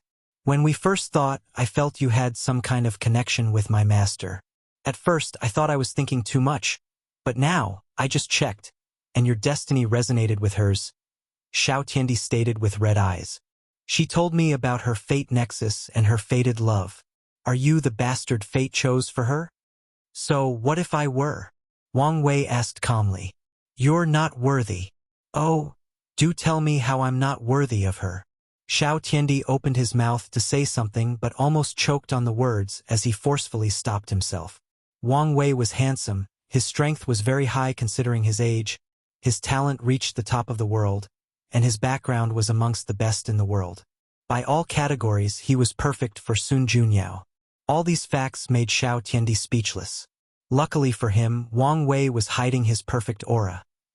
Otherwise, it would be evident that these two were perfect for each other. You're married, Xiao Tiandi suddenly said, as if he had found a lifeline at the last possible second. So? Wang Wei replied. It's normal for a man to have 3 wives and 33 concubines. When it comes to a man of my ability and status, it won't be a problem to have a harem of 3,000 beauties. Bastard. Do you think my master is any ordinary woman? I don't know your master, but if all she has going for her is her status as the most beautiful woman in the world, then that is not enough for her to be the only woman in my life. Xiao Tiandi immediately released a terrifying killing intent. Do you want to fight? I'm willing to risk it all. Don't embarrass yourself. Wang Wei waved his hand. Anyway, why do you care so much? He asked, giving him an odd look. Don't look at me like this, Xiao Tiandi grunted. I just want to make sure whoever she ends up with can give her the entire world. That's the minimum she requires. Is that so? Wang Wei uttered. I thought you had confused the maternal feelings you had for your master with love because, throughout your life, she was the only good and constant thing you've ever known. Or maybe, after getting your life together, you became bold and wanted to try your hands at a forbidden fruit. Boom! A terrifying palm with the power of destruction hit Wang Wei. However, a small shield appeared and easily blocked it. He blocked it so thoroughly that nothing in the pavilion was even scratched. Oh, calm down, Wang Wei said as he served himself the tea. How can you be so easily riled up as a Dao Lord? Even if your master is your weakness, you should do a better job at hiding it. Wang Wei sipped his tea. Anyway, it's not like the relationship between master and disciple is considered a true taboo. Besides a few strict factions, usually the ones involving religion, no one cares about this kind of relationship. After living for so long, the morality of cultivators can be described as a thin thread. Even relationships between families are more common than in the mortal world. After all, Tier 10 cultivators could live long enough for their family to have bread for millions of generations. After a certain number of generations, some people just don't care. And that's not mentioning the ones who try to keep their bloodline pure through devious techniques and intermarriage. Xiao Tiandi exhaled to calm down. Answer my question, he asked, no, demanded. What's your intention with my master? Wang Wei ignored his rude attitude and said, I have no intention. I must meet her to break the fate nexus, and that's what I will do. That's it. Pretty much. You're not tempted at all? Like I said, if beauty is all she has, that is not enough for me to care, Wang Wei stated. And as you said, I have a wife and she's the only one for me. Xiao Tiandi looked at him closely. My intuition tells me you're telling the truth, but my mind cannot believe your words. That's because you're biased, Wang Wei replied. You've put her on a pedestal, so you cannot fathom any men rejecting the opportunity to get with her. However, the world is vast, so although I'm in the minority, I'm sure there are many others. That's because you haven't seen her yet, Xiao Tiandi rebutted. He knew his master was the kind of beauty that transcends gender, race, or species. You don't know me, Wang Wei said. I despise fate, so I would never willingly let it decide things for me, except for my wife. She was and will always be the only exception. So, it does not matter how wonderful your master is. Just because she was chosen for me made it impossible for us ever to be together. That's an odd way of life, Xiao Tiandi commented. If he accepted it once, why not do it a second time? However, he could understand this kind of determination and spirit of defiance. I believe you, Xiao Tiandi stated before summoning a golden invitation and handing it to Wang Wei. The celebration will take place in the ubiquitous hot spring domain. That's where everyone will gather before our palace descents, and the guests can enter. Wang Wei recollected his knowledge of the area. It's a strange place where hot springs will manifest suddenly, many in different dimensions. The hot springs are relaxing, but more importantly, many have special effects, including helping cultivate the soul and body and granting special abilities/talents. I'll be there in time. Wang Wei nodded as he put the invitation away. By the way, how is your time in the rebellion? It's all right. It gave me a sense of purpose, and I couldn't ask for anything more. Your presence didn't affect your master? Not that I can tell, Xiao Tiandi replied. Anyway, it was her who encouraged me to do it, stating she would deal with the trouble that came with it. That's good to hear, Wang Wei nodded. What do you think of them? Them?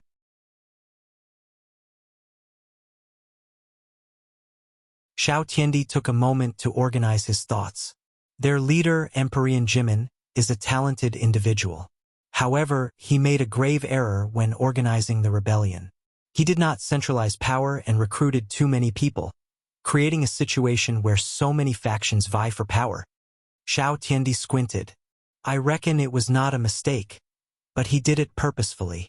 Oh, after analyzing everything he's done so far, I deduce that his ultimate goal is not the rebellion or the end of this era, but to use the rebellion's name to build his own faction, Xiao Tiandi stated. He's that ambitious? More than you think. If my analysis is correct, his disappearance is because he's trying to enter the Paragon realm. If he succeeds, it will be easier for him to control all the resistance, especially since he already has the majority of control, Wang Wei commented. That should have been his long-term goal from the start, Xiao Tiandi agreed. Wang Wei tapped on the tea table as he pondered. His mind was on the verge of catching something. In the current situation, where would I hide to break through?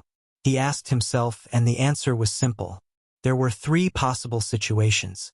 The first is the source chi space, but the volatile nature of that setting means it could affect the immeasurable tribulation, thus raising the difficulty exponentially. The second option was the forbidden place of the Eternal Ascension world, but after the 2 suns took over, these places ceased to exist or disappeared from the face of the earth. That left the last and best solution, the Lawless zone. Its power will not affect the breakthrough since the tribulation originated from true heavenly Tao. Additionally, if someone else tries to interfere, their strength would be limited to the Empyrean realm, making it an ideal place in case the parasites tried to interfere. So, Emperor Jimin is hiding in the Lawless zone? But why haven't I found him? Come to think of it, I also haven't found the crazy thief gang lord. Could they be related? Could they be the same person? Wang Wei's body suddenly paused as this thought flashed in his mind. At first, he thought he was reaching, but something told him to take a moment and pursue this line of thought for a moment. When I first met him, I thought his name was associated with nimbleness, which could indicate his Tao was related to assassination, Wang Wei analyzed. And the information I've gathered so far proves that to be the case. No one knew exactly what the leader's Tao was, but everyone knew he was a master assassin who rarely failed. However, it could also apply to a Tao related to thievery. It's also suspicious how they both retreated around the same time, especially when my information indicated that the gang lord's cultivation was near the peak of Tier 11.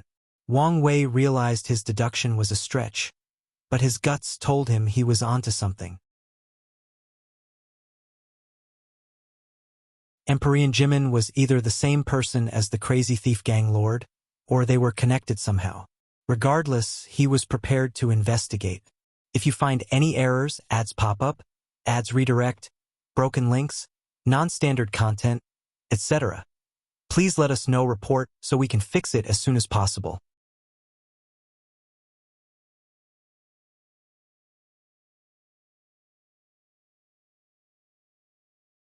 Chapter 1253 Relife Iron. Wang Wei stopped thinking and sipped his tea. Done? Xiao Tiandi asked. Sorry about that. I understand. Xiao Tiandi nodded. He knew it was best to let his thoughts flow naturally when he got these sudden inspirations. So, what have you been up to? Preparing for the future. Wang Wei replied vaguely. Is the Tao opening sect prepared to give you full support to fulfill your destiny? Why do you want to know? Wang Wei asked him. So I was right. You're trying to keep them out of it, Xiao Tiandi said with a smirk. I preferred you when you were silent and depressed. That's a low blow. I can go lower if you continue to test me, Wang Wei said, looking him calmly in the eyes. Xiao Tiandi sighed before standing up. Well, this was fun. Let's do it again another time. His body turned into a field of flowers as he flew into the sky, and his voice echoed. I once walked a lonely path, but now, it is illuminated by a flower that symbolizes beauty and wrath. A flower that I will go to any length to protect its laugh, including living my life in bloodbath. And I spent so much time trying to write this poem. I should have just used AI. Wang Wei's lips twitched. What is this?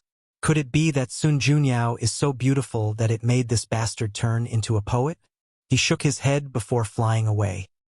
He did not leave but looked around this place, thinking of sending his guard to this place to gather information.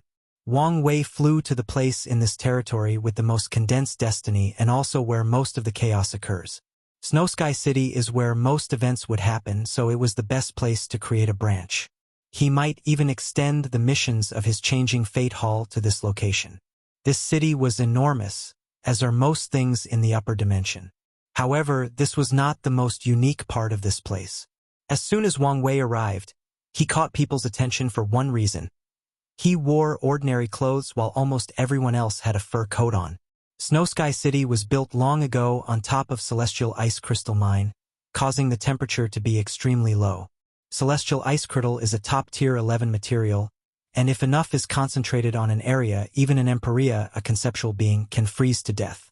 In Snow Sky City, not wearing a specially made coat meant your clothes were top-tier artifacts that could resist the temperature, or you were powerful enough to ignore the cold. Wang Wei blended with a small group and changed his clothes to resemble everyone else. As he walked around the city and observed, he recalled what he knew about it. Snow Sky City used to be the property of the Skill Dao Association. They used the celestial ice crystal to make weapons, talismans, pills, etc. However, this place became the property of Undead Phoenix and Five Feathers, but the dispute might have originated from how to share the resources. Or the dispute might have been over something else, but it resulted in their fight spilling over the mine distribution of celestial ice crystal. So many resources, but most of them are wasted, Wang Wei sighed. The parasites killed most of the professional Dao Paragons, meaning that they could not refine resources on that level. Wang Wei guessed that Mithraea and Supreme Unity might have allowed them to keep a few, but that is unlikely since the creation of some Paragon pill, depending on the type, could cause severe vision and affect the entire world, which is what they wanted to prevent. Additionally, these parasites, maybe except Time Eater, were not brave enough to keep another Paragon close to their side. As such, the best they could do was keep a rare insurgent Dao Monarch that could refine Paragon grade, or close to that, artifacts, pills, talismans, etc. As Wang Wei was walking around the city, he heard something that caught his interest. "Are you serious?" said a female Dao ruler. "Yes, I just heard the news. The Purple Lotus Actiol Hall released the news that the next auction will contain Relife Iron," said her companion, an immortal sovereign. "Shoo, don't say so loud," warned the woman. "But they are so bold to announce selling such a thing? It's probably because it's only second tier, but there is a rumor going around that they have third tier Relife Iron, but it will only be sold in a secret auction. Rumors are rumors, after all. So you don't think it's true? So what if it is?" the woman asked. "Do you think this is the kind of stuff we can interfere with? I know. I'm mentioning it to convince you to attend the auction. There might be some good stuff there." "I smell trouble, so we should stay far away," the woman replied. "You play it too safe," her partner countered. "That's fine and all, but if that is how we were going to operate, what was the point of coming to such a dangerous place? There is a fine line between benefiting from danger and being swallowed by it. I feel this is one of the cases where we might get swallowed, so listen to me and stay away from that auction." All right, I'll listen to you," the man sighed. "Relife Iron?" Wang Wei thought with squinted eyes. This is another rare resource with many uses, the most important being the nemesis of longevity resources. Initially, this thing was used by people without access to a Dao will to kill emperors and above. They would seal the body in prisons built from Relife Iron, preventing the emperor from reviving. The prison also made it easier to wash away the dead Bodis Dao imprint. Later, Relife Iron was further developed into the Relife Talisman, which can force someone with an extra life to revive directly in front of anyone who killed them. In other words, people would use the talisman to force people with extra lives to revive before them to kill them again, ensuring they are truly dead. The parasites outlawed Relife Iron. Although they only reinforce the rules when the third-tier ones are discovered, their subordinate does reinforce the rest of this rule, Wang Wei thought. So, why are those people so blatantly selling it? He was intrigued, so he participated in this banquet. He had to wait 6 months but decided to take a small vacation. Wang Wei bought a VIP lounge for the auction, but he also complained the price was too much. The receptionist explained that the price was due to the nature of what was being sold. However, he still felt it was needlessly pricey. On the day of the auction, he waited and observed. The announcer/hostess was a beautiful woman with a goth vibe. She wore dark purple lipstick, long black nails, and a revealing winter fox coat. Why would a coat be revealing? No one knows, but that's how she was dressed, and the audience seemed to love it. The first item was surprisingly grade 7, meaning it was for people of void-shattering realm. Then, it slowly increased until grade 10 when Wang Wei finally bought something. He fetched 3 of the 5 heaven wills they were selling. He did not fight for the remaining 2 because the people who wanted it seemed desperate, so despite the fact he could outbid them, he let it go, considering granting these 2 some blessing. After his bid, someone brought him his things and he paid. The process was simple and direct. As he held the heaven will, Wang Wei could not help but sigh. These things are fought after in the lower dimension, with everyone lusting and willing to do everything for one of them. However, in the upper dimension it is a commodity, albeit rare, but still a commodity. Wang Wei did not buy anything more, as even the things in the Tier 11 section did not interest him. Then, it was the last object of the auction. The hostess waited a few seconds for someone to bring it out, but no one cared. "Apologies, everyone. It seems there might be some issue. Give me a moment to resolve everything," the hostess announced as she bowed. "To compensate for this blunder, everyone here will receive a 5% discount in all future auctions." The crowd erupted in murmur, and the auctioneer walked behind the curtain, returning about 3 minutes later with the item floating behind her. "Now let's move on," she said, removing the red cover, showing black rock with white stripes running in a circular pattern.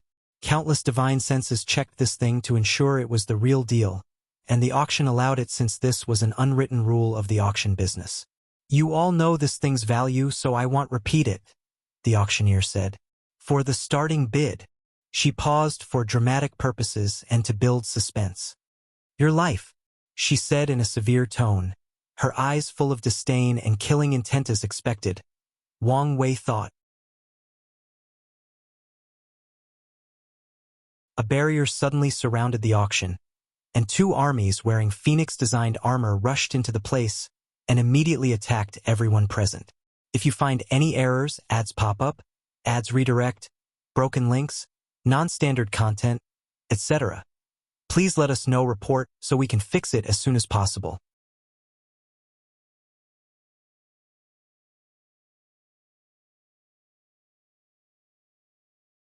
Chapter 1254, The Mortalhood Trial, and Su Junyao is changed to Sun Junyao to differentiate her last name from Su Shi. The chaos erupted. Lights, weapons, and transformations flashed everywhere in the auction. However, it was evident that the army had the advantage as they captured most of the participants instead of killing them. Meanwhile, Wang Wei was the only one calm and still sitting down. Someone busted into his room and looked around, including past him, but saw nothing.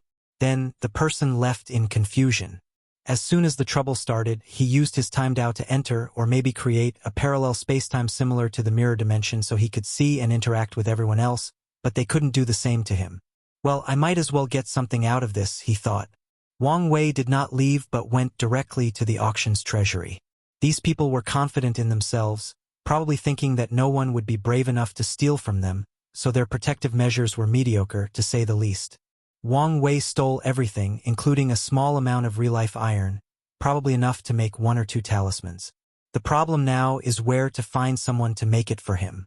He doubted the flame blacksmith could refine talismans since his expertise lay in weapons. As Wang Wei was about to leave this facade, he sensed a powerful person in one of the rooms, which he learned was where the auction's manager lived. So he decided to take a look. He passed through the door and saw 2 people staring at each other. To be precise, a beautiful woman with a phoenix headdress and red hanfu glared at a man looking at the floor while trying to make himself as small as possible. The mighty person he sensed was the phoenix woman, as her cultivation was the peak of the Empyrean realm, and she was close to opening the gate of power. "Well?" she asked. "I really didn't know it was a fake. You keep saying that, but do you think this is good enough?" Lady White Phoenix, even you were almost fooled by this fake. What can someone as lowly as me do in such a situation? White Phoenix looked at this fake third-tier real-life iron on her left hand. It was indeed an excellent fake, and if not for her unique ocular prowess, the heavenly phoenix eye, she would have missed it. Your excuse is good, but it's not enough, White Phoenix declared. This operation was supposed to lure these ridiculous rebels and maybe even some excellent fishes, but you ruin it.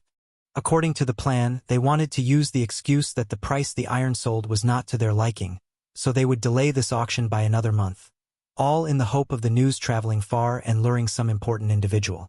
Sadly, this plan failed once they realized someone had stolen the real thing, leaving a fake. You should have listened to my advice, postponed the operation, and bought a new iron, the manager complained. He suddenly felt a surge of strength and looked her in the eyes. Do you think it was easy to put this operation together? Lady White Phoenix snapped. She knew how much effort she put into convincing these people to lend her this iron without someone labeling her a traitor. Forget about continuing the operation, and she will be in major trouble after returning home. She might even be executed. The manager's body trembled, and he quickly lowered his head. White Phoenix looked at him fiercely, contemplating whether to kill this imbecile directly. No, the action and this imbecile works for Sister Red Phoenix, so I can also put some of the blame on her and reduce my fault in all of this. White Phoenix's mood suddenly improved, but she showed no emotions. Meanwhile, Wang Wei was surprised by this news. Who could be responsible for this theft? The resistance? No, my guard should have sent notes of such vital information, Wang Wei thought. Is there an excellent thief in this area? Another event related to thievery. He shook his head before focusing on this woman. White Phoenix, one of the primary subordinates under the Five-Feather Phoenix. What should I do with her? Kill her now? Or turn her into a pawn to use later? He considered briefly before deciding to make better use of her. So he blew an invisible gray mist into her body. White Phoenix suddenly reacted and turned to look in his direction. She frowned as she saw nothing, so her eyes turned into phoenixes before she looked at every corner of the room. Am I too sensitive? She pondered. She checked a second time with the same result. It seems I am. She turned around and started using her divine sense to check the situation. Another talent wasted, Wang Wei thought as he looked at her with pity. The fact that White Phoenix detected his actions proved she was talented, especially in the detection category. Sadly, she can never fulfill her potential because of who she serves. There is also the fact he might have to kill such a talent. Wang Wei left the room, but he did not leave the auction. Of course, he had his reason. He feared breaking through their formation might warn White Phoenix of someone capable of breaking their array. And if someone can do that, that person can also spy on her. Wang Wei did not want to alert her in any way possible, so he waited until the operation ended and the auction lifted their formation before he left. He returned to the Dao burial ground and immediately started researching any connection between Empyrean Jimin and the crazy thief gang lord.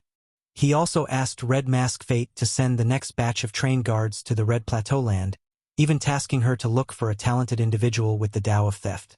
Heavenly Beauty Palace. Sun Junyao, with a veil covering most of her face, sat on a cushion with a large scroll in her hand.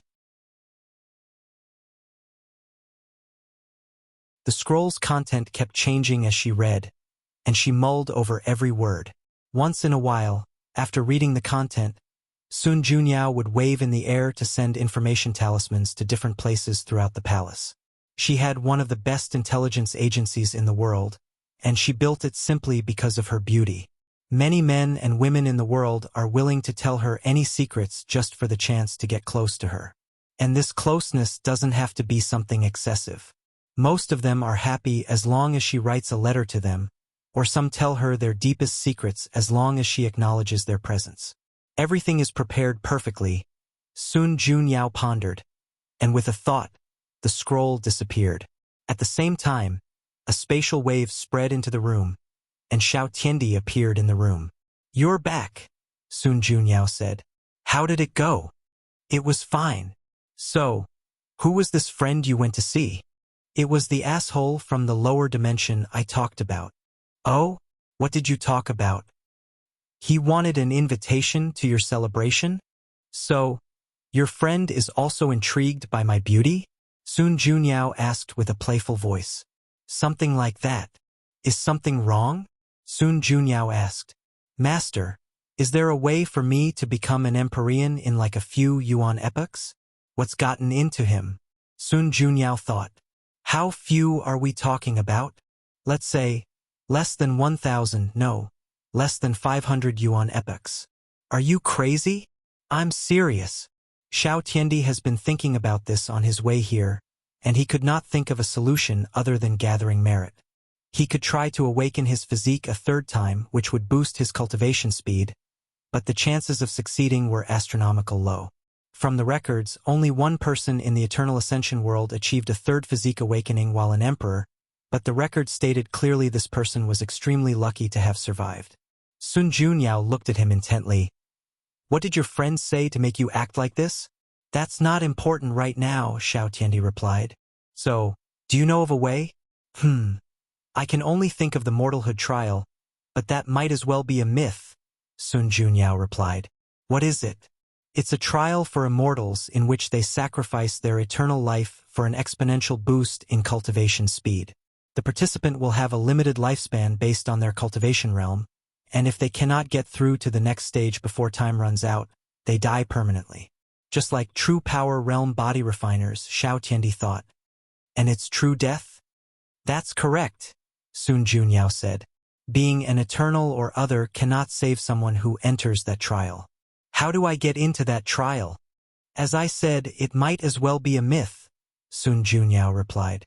The trial is not something that originated from our world, but from primordial chaos. No one knows, or, I should say, I don't know the criteria for it to appear in any world. The last time it appeared in our world was before the Golden Era. If you find any errors, ads pop up, ads redirect, broken links, non-standard content, etc., please let us know report so we can fix it as soon as possible.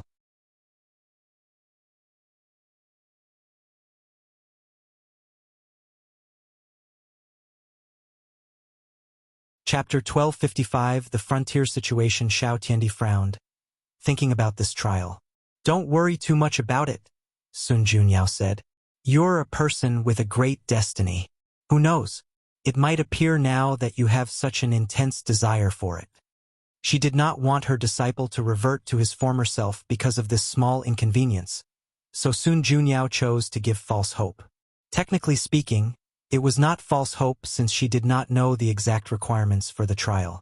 For all she knew, it appeared when someone of great destiny required it or during a time of chaos and strife, just like the current era. Destiny? Xiao Tiandi muttered as an idea flashed in his mind. Could we summon it? That's an idea, but how would we go about that? You remember your history lesson of the Second Origin War? Xiao Tiandi stated. You said that Paragon Xuan started a war to gather a tremendous amount of luck and destiny to summon the ultimate taboo. Couldn't we use his method to summon this trial? That might work, Sun Junyao nodded. However, the destiny. I know mine alone is not enough, but we can contact Empyrean Kong and many other talented individuals, Xiao Tiandi persuaded. I'm sure many of the people in the same generation as. Well, my point is that many people would not pass off such an opportunity in this current climate. Sun Junyao noticed how odd he behaved regarding this so-called friend, but she did not pry. They were very close. If her disciple did not tell him, he must have his reasons. That's one part of the problem, Sun Junyao sighed. How would we get such an important thing from the Tao opening sect? I can ask them, but I doubt they will give me face regarding this matter. We don't need the complete method. No, we don't even need to be the ones to summon the trial, Xiao Tiandi persuaded. I'm sure the Tao opening sect would benefit from such an event. In other words, we only need to persuade them. Xiao Tiandi was confident in this plan because the Tao opening sect had a high chance of agreeing because of Wang Wei. Although he would prefer for that bastard not to enjoy such benefit, he knew it was impossible not to include. Regardless, the trial should somewhat reduce the gap between them, especially since he can achieve a third awakening after becoming an Empyrean. It seems you've thought of everything, Sun Junyao said with a smile. Luckily, she hid her face, or the entire room would be illuminated. However, despite this protection, Xiao Tiandi already thought of 100 poems describing the fleeting smile. Excellent. I'll contact them immediately, Sun Junyao said. Such a trial could also benefit her. No, inviting them to my celebration and asking in person would be better. If so, I can't send just anyone to give the invitation. I'll go. Yes, you're my direct disciple, and what better person to represent me? Sun Junyao nodded. Go right now. No, change into something more presentable. You should also bring gifts.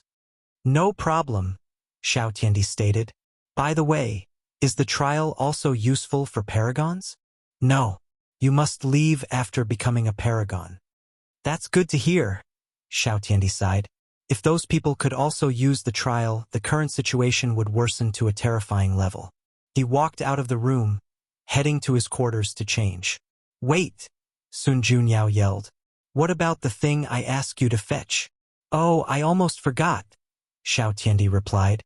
He did not turn around but threw a space ring over his head, which landed perfectly on Sun Junyao's hands. Rude, she complained. Nothing went wrong? Nope. Everything was fine. Eternal Ascension World, Primordial Chaos. A blood-red dragon fought a cultivator with a flying sword. The dragon had countless blood marks on its body. His scales were destroyed or slashed in different parts of his body. From their auras, the swordsman was obviously more powerful than the dragon. However, the supposed divine creature had its power boosted by a potent array. The swordsman tried to remove the array, which was the source of his opponent's strength. However, he had to give up this foolish thought as he realized he would have to destroy the Eternal Ascension World to remove the array. Sadly, he did not have such power, so he could grit his teeth and curse whoever created such a brilliant formation. The swordsman suddenly sensed people rushing toward him. He knew this raid had failed, and if he stayed here, he would probably be exiled to some dangerous area of the Source Chi space or lost in time through the River of Time. He took one last look at the dragon before flying away. This was far from over. The Chaos Universe was about to experience another turmoil similar to this Second War origin, and the Eternal Ascension World might be the key to knowing what will happen. Better yet, they might be the key to ensuring maximum benefit. The top powers have yet to show up, only observing in the shadows and using people like the swordsman as pawns. However, sooner or later, they will be tired of observing and taking action. The dragon waited until he could not sense anything before turning into a tall, muscular man about 2.8 meters in height, with 2 red dragon horns and a loose robe showing his upper body. When will this end? Blood Dragon complained. As he was about to turn around, he suddenly felt a terrifying pain in his chest. Why now of all time? He thought. However, despite the intense pain, his complexion did not change. Blood Dragon, what are you doing? Are you injured? Asked a beautiful voice. I'm fine. Is that so? Well, we're having a meeting. I'll be right there, Blood Dragon.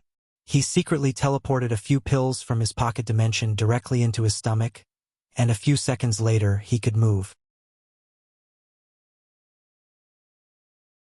He flew into a pavilion floating right outside the Eternal Ascension World, which resembled a colossal egg from the point of view of primordial chaos. Everyone was at the meeting, sitting on thrones around a circular table. Well, everyone except for the Disaster Paragon and the Twin Flower Monk. This can't go on like this, Time Eater immediately stated after everyone arrived and took a seat at their position.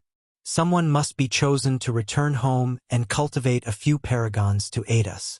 We've had this conversation countless times, so why waste time? Five Feather asked. Everyone wants to be the one to return, so how do we decide? I'm putting my foot down this time, Time Eater announced. I'll be the one to return, and I won't take no for an answer. He released his aura, suppressing all the others in the room. Watch your tongue, warned Seven Cauldron. If anyone here should return, it's rightfully me. Unfortunately for you, I no longer care about your special identity, Time Eater replied, even releasing a slight killing intent.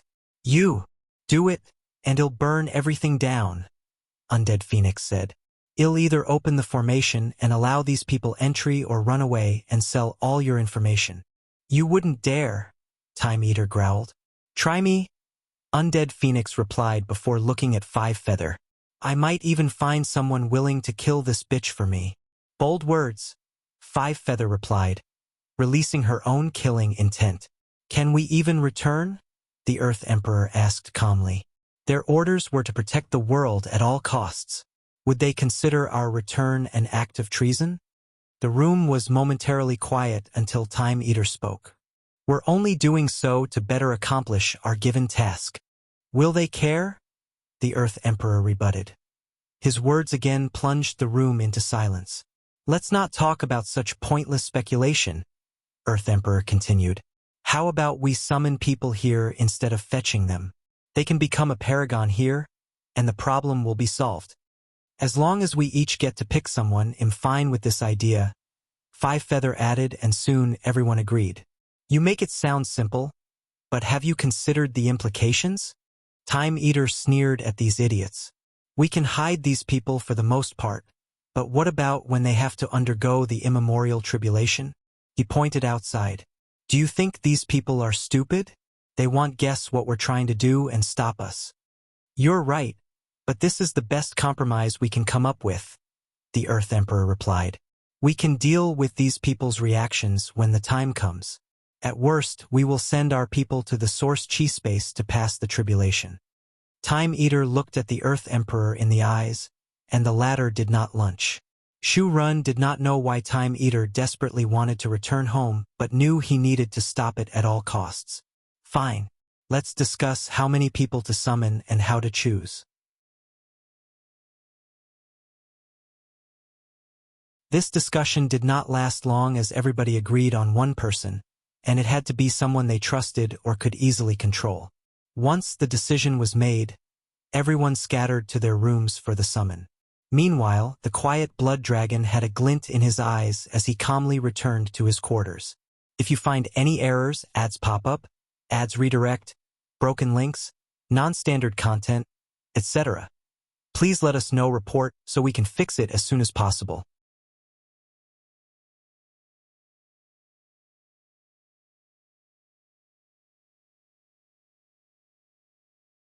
Chapter 1256 Special Guest Blood Dragon walked inside his quarter, and another dragon waited for him. The dragon was much older and looked human with two black dragon horns. However, he also dressed more formally. Lord Aoing, what is the result? Blood Dragon asked as he sat around a small table with a gourd. He opened it and chugged the entire content.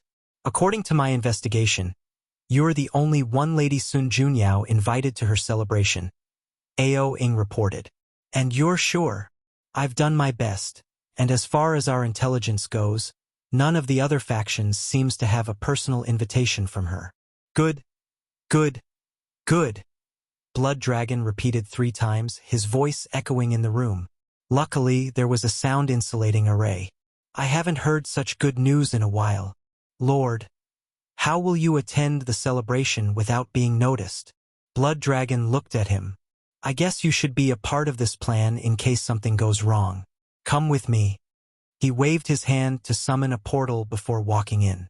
On the opposite side was a blood pool with a blood cocoon at the center. This clone, which has inherited more than 99% of my strength, will take my place in this hellhole. Sir, did you use your blood clone ability? But you know doing so will aggravate. It's fine. Blood Dragon stopped him, and Aoing sighed. Well, that's one part of the problem, the elderly dragon continued. What about the other part? How are you going to return home without them noticing? I'll be using this, Blood Dragon replied before showing him a yellow paper with a character drawn at the center. Interestingly, the character is a dragon, and it seems to be alive upon closer observation. The ancestral dragon talisman, Aoing said in shock. That's right, Blood Dragon replied with a smile. Ancestral dragon is a title granted to primal paragon dragons, And this particular talisman was one of the dragon race's treasures from even before the Golden Era. But, Aoing was speechless. This talisman is a treasure considered as a foundation for the dragon race. It is one of the few treasures that Blood Dragon took after his rebellion, while the others were hidden from him. But even after taking this talisman, he could not use it normally and had to sacrifice trillions of lives for an opportunity to activate it once. Lord, this talisman was your way out once this era ends. Aoing swiftly said. Why are you wasting it? What do you mean by waste? Blood Dragon asked, his bright smile replaced by slight gloom. Don't you understand what it means for her only to invite me?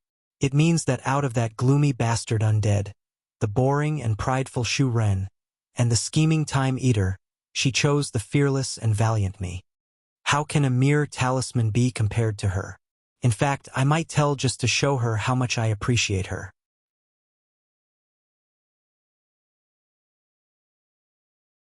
Aoing wanted to tell him that no woman, no matter how beautiful, was worth the value of that talisman. However, he's been with the young master since he was a baby and knows his temper. He would only get a scolding and might even lose some trust in the process. I knew I should have assassinated her when he first showed interest, Aoing thought. Sadly, it was now too late. Aoing sighed in his resignation. He suddenly felt he had aged mentally by an exponential amount. Do as you wish, he said. But young master, don't forget you promised me you would not die before me. After saying these words, Aoing walked out of this dimension. His shoulders lowered than they had ever been. Blood Dragon shook his head. Aoing was a trusted subordinate who had been with him since birth. However, he had a significant flaw: he was too reserved. Cautions took precedence over everything he did, usually to the detriment of whatever Blood Dragon wished to accomplish. Blood Dragon looked at the cocoon and the talisman, and he smiled. He returned to his quarters in the best mood since a few thousand Yuan epochs. Dao Burial Ground. Wang Wei looked over a lot of documents and information, trying to connect Empyrean Jimin with the crazy thief gang lord. However, the result was abysmal. By all accounts, they were two people with different stories, lives, interests, hobbies, and personalities. As far as he could tell, they've never interacted, and there is no connection between them. Ultimately, Wang Wei had to admit this might have been a wild goose chase and gave up. Luckily for him, Wang Qi brought him some good news that diverted his mind from this small failure. The rebellion accepted his proposition and handed over Jinbayu's contract. However, they also asked that Wang Wei share the information gathered from her, and he agreed. Of course, he did not try these people and could choose what information to give them. Red Mask Fate then brought him even more good news. They've identified two other individuals besides Fierce Tear who knew of Jinbayu's situation, one of whom was Old Ma. She wanted to know what to do with them or the others, if there were any. Wang Wei told her to kill everyone else except for Old Ma. He still wanted to preserve his relationship with Empyrean Jimin if possible. After dealing with these affairs, Wang Wei entered seclusion. He had some time before the celebration and decided to improve himself. However, the time until the celebration was short, so he needed to choose what to focus on. My main priority should be to condense a true 11th Revolution bloodline by turning its capabilities from active to passive, and it should help to lay the foundation for entering the taboo realm. Then, if I have time, I can improve all my techniques so that I don't suffer with much older opponents, and if I have time, Wang Wei thought. After outlining a basic plan, he immediately started. Wang Wei fired out his time acceleration array, which was created with his Time Dao and Flame Blacksmith's shallow knowledge about array, to the limit before using Monk's Supreme Chaos Treasure, the Battle Arena, to help him improve on his version of the Fiend God Body 12 Revolutions. The creation or improvement of this technique was the easy part. What came next was the true challenge, the Bloodline Tribulation. Wang Wei's limit indestructibility should have made this process a piece of cake. But Heavenly Dao had something else planned. His tribulation was essentially a slightly weaker version of the Paragon Tribulation, meaning Wang Wei came close to death. It did not help that Heavenly Dao, no Grand Dao, prevented him from using his tenfold battle realm for the tribulation, meaning Wang Wei had to rely on his 78% cultivation and his flesh on the third heaven of the adult fiend god realm. Phew, that was something. Wang Wei exhaled. Let's test this out. He summoned the physical manifestation of nothingness, which materialized as a large empty scroll floating above his head. It was working, Wang Wei thought. He could feel his body passively absorbing this power, and if he closed his eyes, he could confront nothingness itself to temper his willpower. He closed his eyes to check on his nothingness wheel. The thing had grown from the size of an egg to the size of a tennis ball. However, despite this tiny improvement, Wang Wei smiled. He could tell the wheel was passively absorbing power from his bloodline, which was enough to put a smile on his face. The day when this thing is big enough, he will break his limits and achieve battle strength on par with the top of this world. Hopefully, this day will not be far away. Wang Wei focused on the other changes of his breakthrough. I'm still in the third heaven, but I've entered the initial stage of body-will fusion. Body-will fusion had 4 stages: initial, middle, advanced, and perfection. Wang Wei had just started. Meanwhile, Monk was almost finished. The last part is the Wang clan bloodline, Wang Wei thought. The next step should be to allow his clan members to benefit from the fruit of his labors. However, he decided against it. Any sudden change in the bloodline is easy to notice in the current situation, Wang Wei analyzed. Plus, it may be better to wait until someone finishes the 10th revolution and becomes an indestructible Empyrean before getting access to the benefits of the 11th revolution. I should encourage them to make their version of the 11th revolution. Wang Wei left the source chi space to return to the Dao burial ground to continue his retreat. Monk's artifact worked better than anticipated, so he had plenty of time to improve his techniques. Time passed, and it was finally time for Sun Junyo's celebration. If you find any errors, ads pop up, ads redirect, broken links, non-standard content, etc., please let us know. Report so we can fix it as soon as possible.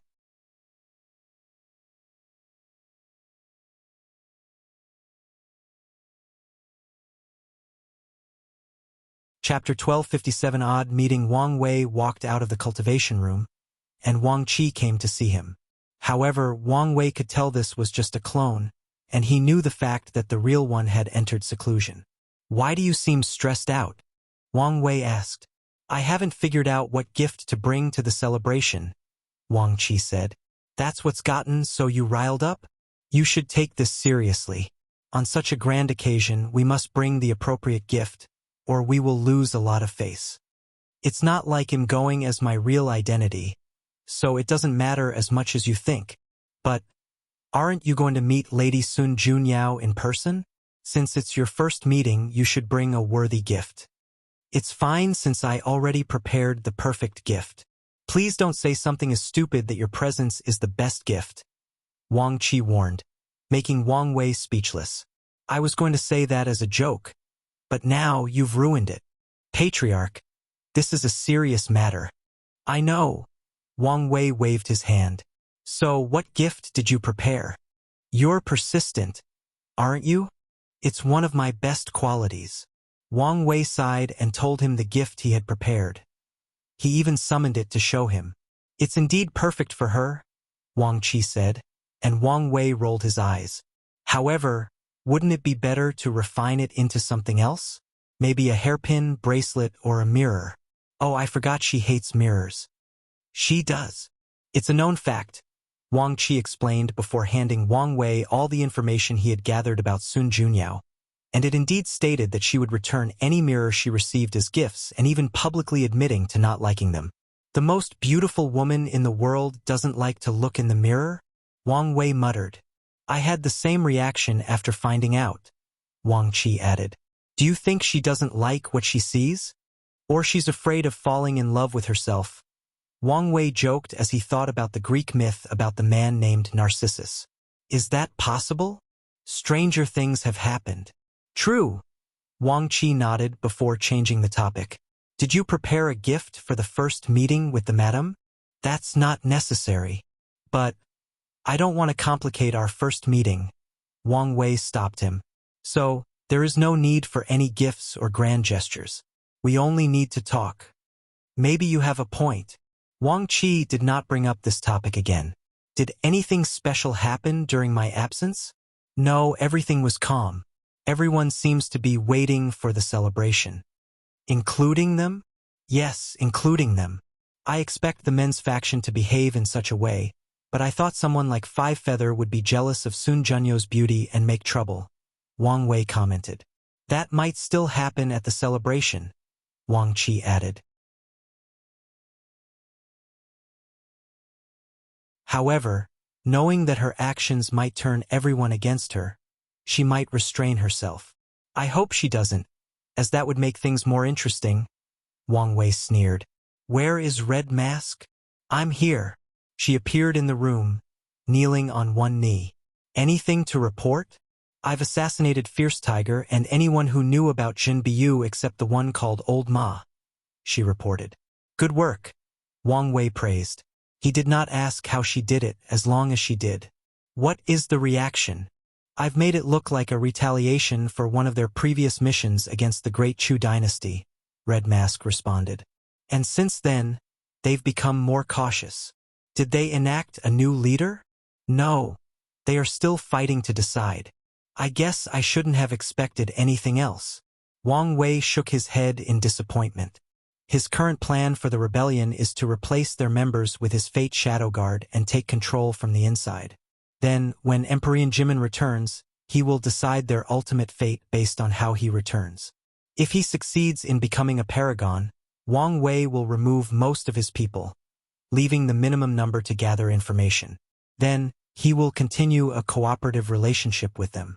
If he returns as an Empyrean, then Wang Wei will take over their operation and force Emperor Jimin to serve under him. The best course would probably be for him to die, but Wang Wei also felt it was a waste for such a talent to die so suddenly. Wang Wei checked on his team and the changing Fate Hall. He became a handsome young man wearing a black inner shirt, a floating white robe, and a handheld fan that added a scholarly aura to his demeanor. Anyone who saw him would think he was the kind of person who could recite poems on the spot. Given how Xiao Tiandi turned out, she should find this appearance approachable, Wang Wei thought. He then finally teleported to the ubiquitous hot spring world. As soon as he arrived at his designation, he noticed two things. Firstly, there were so many people. This place used to be a popular entertainment spot, so it was normal for it to be lively. However, it was on a different scale now that so many people worldwide arrived for the celebration. The second thing he noticed was the abnormal amount of destiny condensed in this place. His eyes could see an invisible dragon swimming above the sky on a golden lake. Something is definitely going to happen in this celebration, Wang Wei analyzed. And it will be major. He tried divining the truth but only discovered something easy to guess. Sun Junyao would be at the center of everything. Since faith fails, let's try to look into the future, Wang Wei thought. His eyes then reflected the river of time as he tried to peep at the mystery of tomorrow. It's useless even if you use time Dao, said a soft-spoken voice.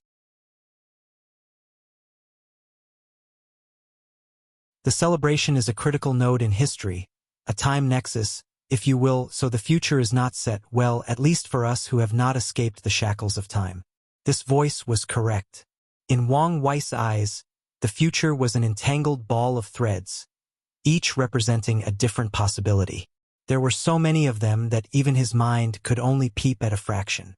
On top of everything, the lines he could see were blurred. He turned around to see who had spoken. It was an elderly man with white hair and a white goatee dressed in a plain black robe. However, the man had a charm of mystery about him, which was accentuated by the fact that he was blind with gray eyes. And who are you? People called me Old Man Tianji. It's a pleasure to meet you, the destined one. Of course they do, Wang Wei thought to himself, rolling his eyes. His meeting with the lower dimension Old Man Tianji was also this random. It seems you came here purposely to meet me, but can I ask how you found me? Wang Wei was curious as even the parasites, who were paragons and had plenty of manpower, failed to find him, but this old man did. I've observed everyone who comes and leaves this place, Old Man Tianji said. I can say with confidence, whoever it is, I can see some information about their fate, no matter how little. However, you are the only exception, so I deduce who you were. What if I was only a man really good at anti-divination? I thought of this possibility, Old Man Tianji replied. That's why I called your status as a test, and based on your reaction, I figured I hit the jackpot. I have to say, well played, old man, Wang Wei admitted. Thank you. I have a feeling that coming from you, those words mean a great deal. They do, Wang Wei acknowledged. So, why did you want to contact me? For now, I only wanted to ensure you were present at the celebration. And why is that? I can't say anything more, but you only need to know your presence, know your destiny, is essential to whatever is going to happen, Old Man Tianji. Wang Wei sighed.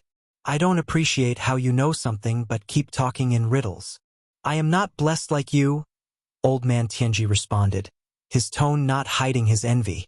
Even at my current cultivation level, there are plenty of secrets of fate that I cannot reveal, or I will suffer tremendous backlash.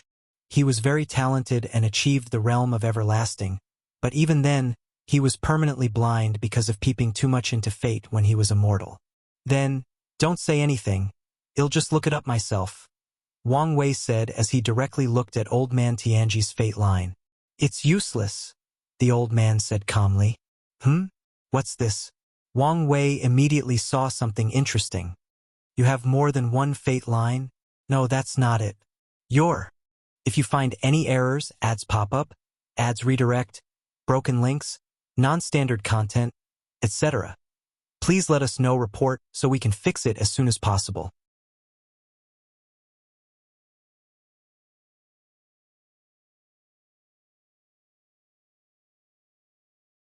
Chapter 1258 Unexpected First Meeting. Your fate line is intertwined with so many others, Wang Wei commented. Old Man Tianji's fate line was similar to the future he had just seen. It was fascinating. Is this a method to protect yourself from divination backlash? I have to say, it's quite an ingenious one. I can probably learn a thing or two from it, Wang Wei continued. But who are those other fate lines? Are they from different people with the name Old Man Tianji? He frowned as he observed clearly. No, these are people you've helped, and in return you borrow their fate to hide yours. More importantly, you can borrow the luck of these people to help your cultivation. Your school has an interesting way of cultivating fate or destiny, Wang Wei said. However, if you have such a protective method, why did you go blind? What did you see that permanently closed your eyes? That is not something for you to know, Old Man Tianji replied calmly, making Wang Wei shake his head. It would be a pain to get any information from this man as he tried to decipher all these fate lines, and he knew this man would not just stand there and let him. Wang Wei sighed. This is my second time meeting one of you people. Can you at least tell me a bit about your sect? Well, the thing is, if you say any nonsense riddle and do not answer my question, I'll directly ignore the rules and attack you. Old Man Tianji almost choked on his words. He looked at this handsome man before him, and he could tell he would really attack him if he did not say a word. He sighed, thinking answering a few questions should be fine. We are called the Stargazing Pavilion. We pursue the mysteries of fate and the secrets of heaven and earth. You guys are not native to this world, are you? No, Old Man Tianji replied truthfully. We've spread to many chaos worlds. So, you're a large faction. We don't have any direct connection, but I'm sure we've interacted somehow, Old Man Tianji replied. However, such knowledge is above my level. Is that so? Wang Wei muttered. Yes and no. Old Man Tianji's body trembled when he saw the killing intent in Wang Wei's eyes, so he swiftly answered. We have many outer members, but only the one who meets the requirements can inherit the name Old Man Tianji and officially become an inner member. This system reminded me of the Desire Heart Palace. Are they connected somehow? Wang Wei asked this question. We don't have any direct connection, but I'm sure we've interacted somehow, Old Man Tianji replied. However, such knowledge is above my level. Is that so? Wang Wei muttered. For such a large faction, why have I only met two of you? Our requirements are strict, and in this era only I was born in the Eternal Ascension world. Well, if you don't count the little junior in the lower dimension, Old Man Tianji replied. However, there is a high chance you've met our outer members. Wang Wei suddenly felt a little paranoid. Could it be that most divination/secret base factions he's met or learned about are related to the stargazing pavilion in some way or form? He quickly removed that thought from his mind. That would be terrible. So why the name? He asked. This question was the one he most wanted to know. Old man Tianji hesitated momentarily before replying. It was how our founder wanted things to be. You understand that this is fishy, right? Wang Wei asked. Names have power, and for so many influential people to share the same one. He shook his head. Just like your practice involves borrowing the fate of others, it's apparent that your founder is using all of you by lending you his name. I'm sure you've figured as much. Old man Tianji was momentarily quiet. We all have our destiny. Have you accepted your fate? Wang Wei nodded. Well, at least I know how you lost your sight. Your founder must be something else for your vision loss to remain permanent even after becoming an Empyrean. I reckon nothing will change even if you become a Paragon. This meeting has officially gone for too long, Old man Tianji declared as he looked directly at Wang Wei with his somewhat intimidating eyes. Meeting you might be a positive twist in my destiny or my greatest misfortune. The old man then disappeared. Already gone? Seems I hit a nerve, Wang Wei. It's a shame.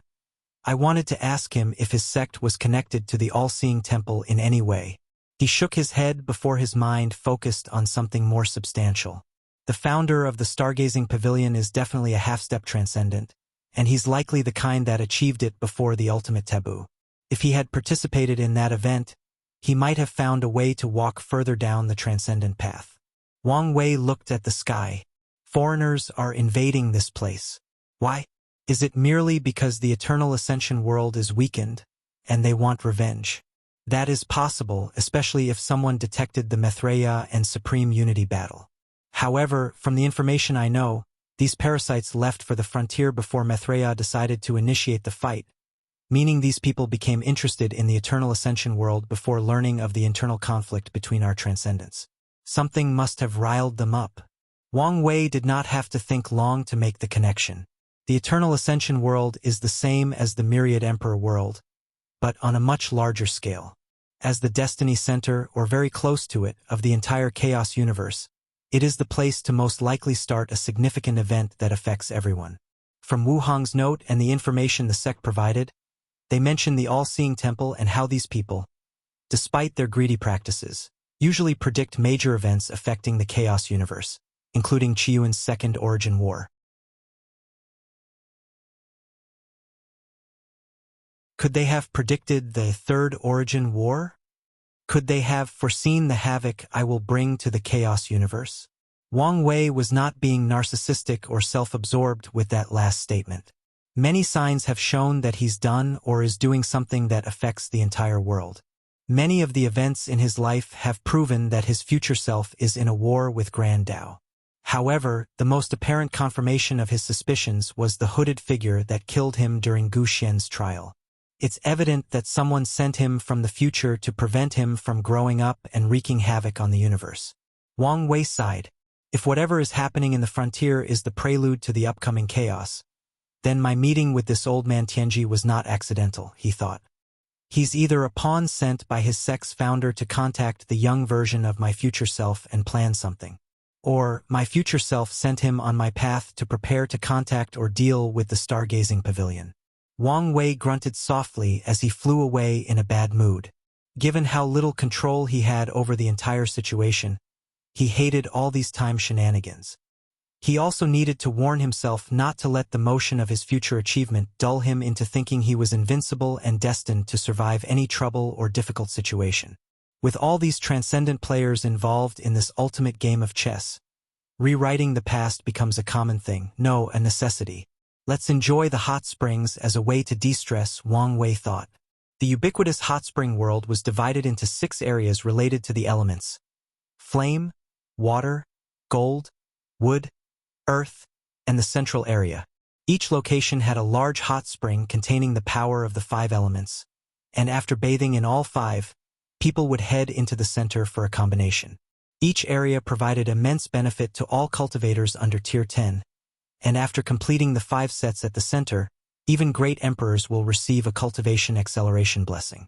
However, this thing's effect on Empyreans and above was minimal. There are hidden dimensions with hot springs that are even beneficial to Paragons, but those are rare. This place is full of destiny, so it should be relatively easier to find one that benefits my cultivation, Wang Wei thought as he searched the surroundings. In the process, he encountered 2 acquaintances, Su Shi and Lin Fan. They had just found a hidden dimension and were about to enter. Wang Wei did not want to meet them now, so he sent a greeting and set a meeting for a later date before the celebration. He continued his search, and his Qi Luck Dragon trembled in one of the dimensions. Wang Wei did not hesitate and entered.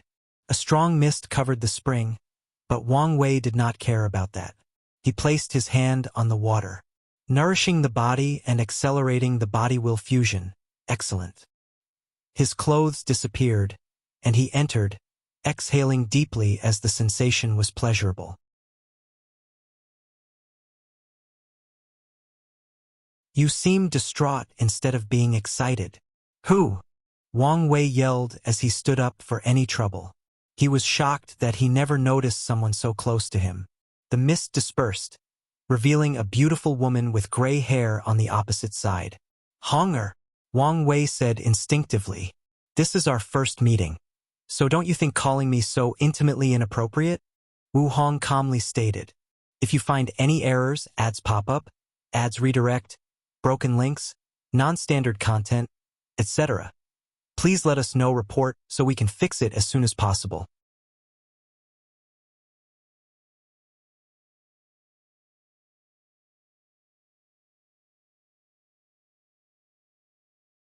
Chapter 1259 First Conversation. Wang Wei looked at her, the woman he had spent the past few billion years and more thinking about it. The one that forced him to dream just so he could remember her touch. She was as beautiful as he remembered, maybe even more so since this one differed from the one he married. This Wu Hong was colder and lonelier, and she did not hide her power or commanding presence. It was apparent to him that this one had a wall surrounding her regarding their relationship. However, a smile crept in the corner of his mouth after seeing her hair color.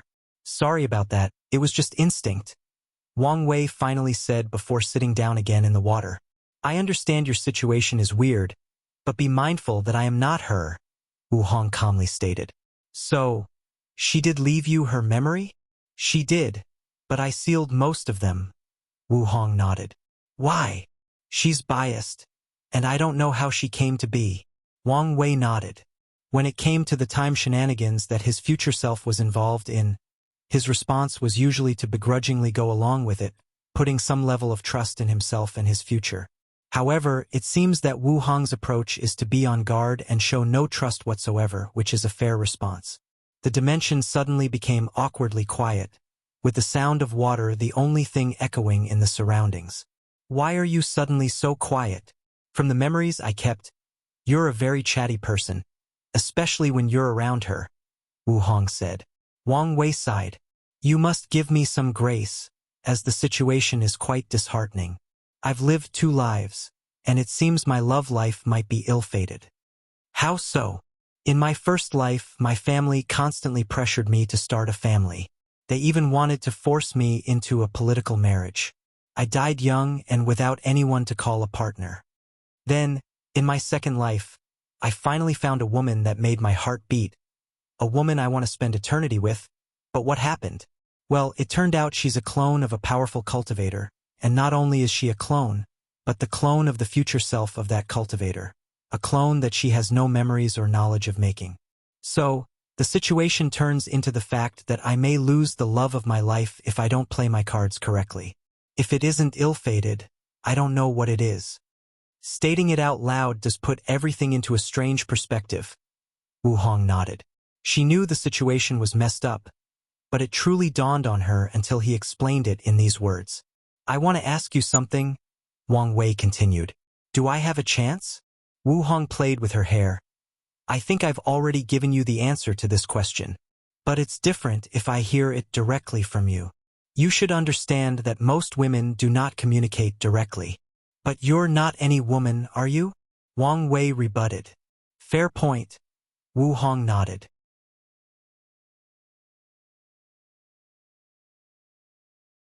The answer is yes, but I want you to understand something clearly. Fate has no bearing on whether we end up together. No one is entitled to me, not even Grand Dao. That's understandable. I promise to leave you alone if you ask me to. Giving up so easily? She smirked. Wang Wei's heart skipped a beat. She was indeed different, but once in a while he could detect a sliver of his Wu Hong. I believe that's called respective boundaries, he replied with a more confident smile. Wu Hong calmly raised her right leg to wash it. I have lived a long life, well, at least compared to you. In my long cultivation journey, things have become dull, a fog of continuous gray. But I must admit that the memories of my supposedly other self brought some shade of colors to my life. She looked him in the eyes. Can you be the one to accompany me throughout this journey? Or will my life continue as it were before? I'm fine with either outcome. Wang Wei nodded as he now understood her mindset. The cultivation path is long and arduous, so people have Dao companions to accompany them. However, someone like Wu Hong, who has already traveled so far, is all right with finding someone to accompany her from now on or continue doing what she's been doing. However, that someone cannot be just anyone else. In that case, let's start from the basics, Wang Wei said, deciding to take a regular approach to a truly complex situation. Hi, my name is Wang Wei. It's nice to meet you. Wu Hong looked at him strangely before a soft smile appeared in the corner of her mouth.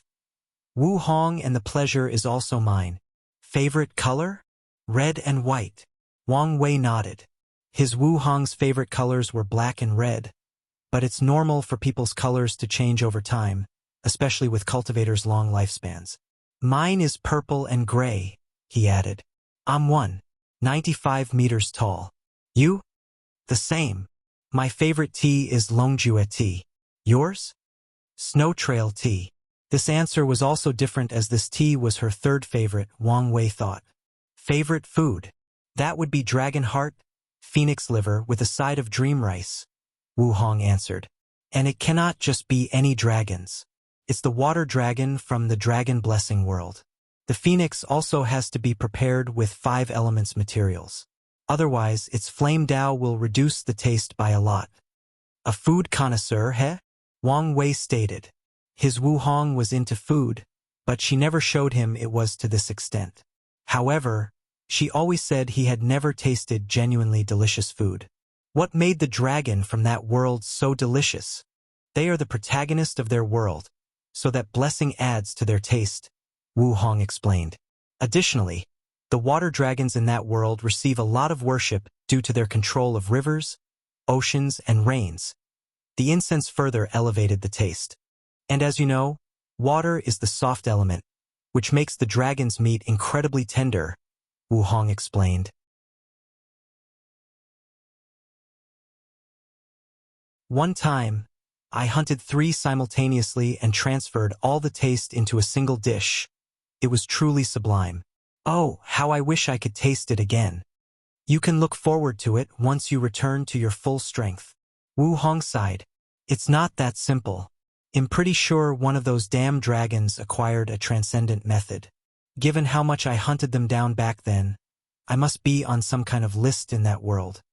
That's a shame, but one day, we'll also reach that level and we can hunt those dragons together, Wang Wei said, and Wu Hong noticed the "we" he secretly put in that sentence but did not mention it. What about the phoenix liver and dream rice? The liver corresponds to wood in the 5 elements, so after cooking, it basically turns into a vegetable dish, Wu Hong explained. As for the dream rice, that's something I got from another Paragon who also loves food.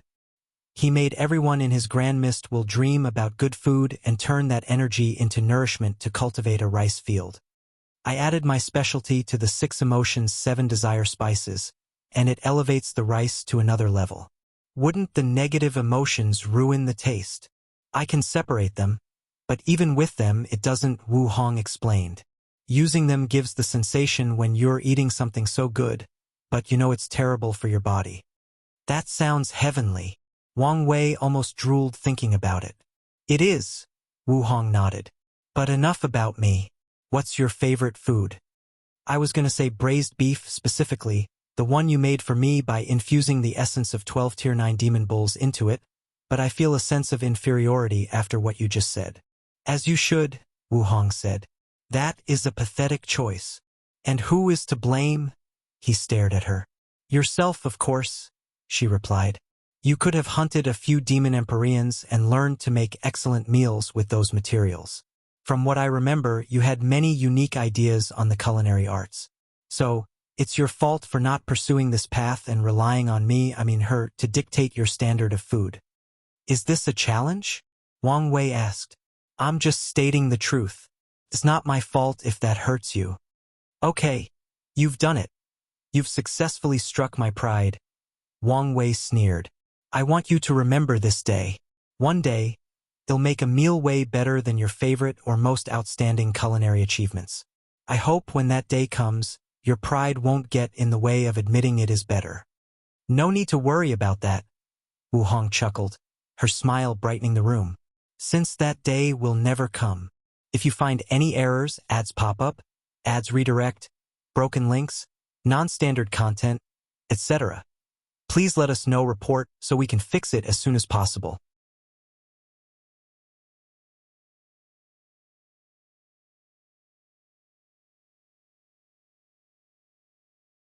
Chapter 12, 60 Time Mark and ChronoSpirit. Well, this was more enjoyable than I anticipated, Wu Hong said as she stood up. Wang Wei's eyes were the most focused he's ever been in his life. Sadly, there was a mist around her body that even his fate eyes could not penetrate.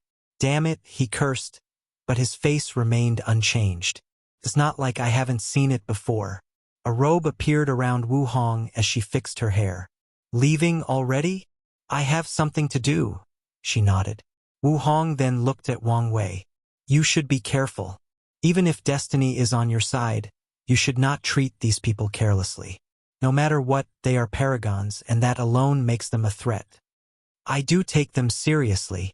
Then, why haven't you protected your time mark or established a ChronoSpirit? Have you done so for your subordinate? You practice time Dao, so there should be no issue. Wang Wei frowned. Time mark and ChronoSpirits are essential for battles between paragons. To be precise, battles between boundless and inextinguishable paragons. These two entities are complicated to kill.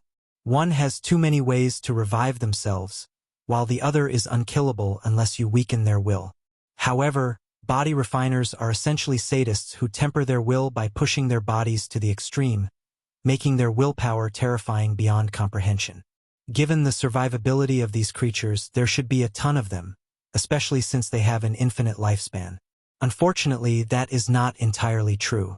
There is a quick and efficient way to kill these creatures. Kill their weak past selves. The restraint of the river of time is at an all-time low for paragons, so dealing with each other or weak entities from the eternal path is the best way to deal with them.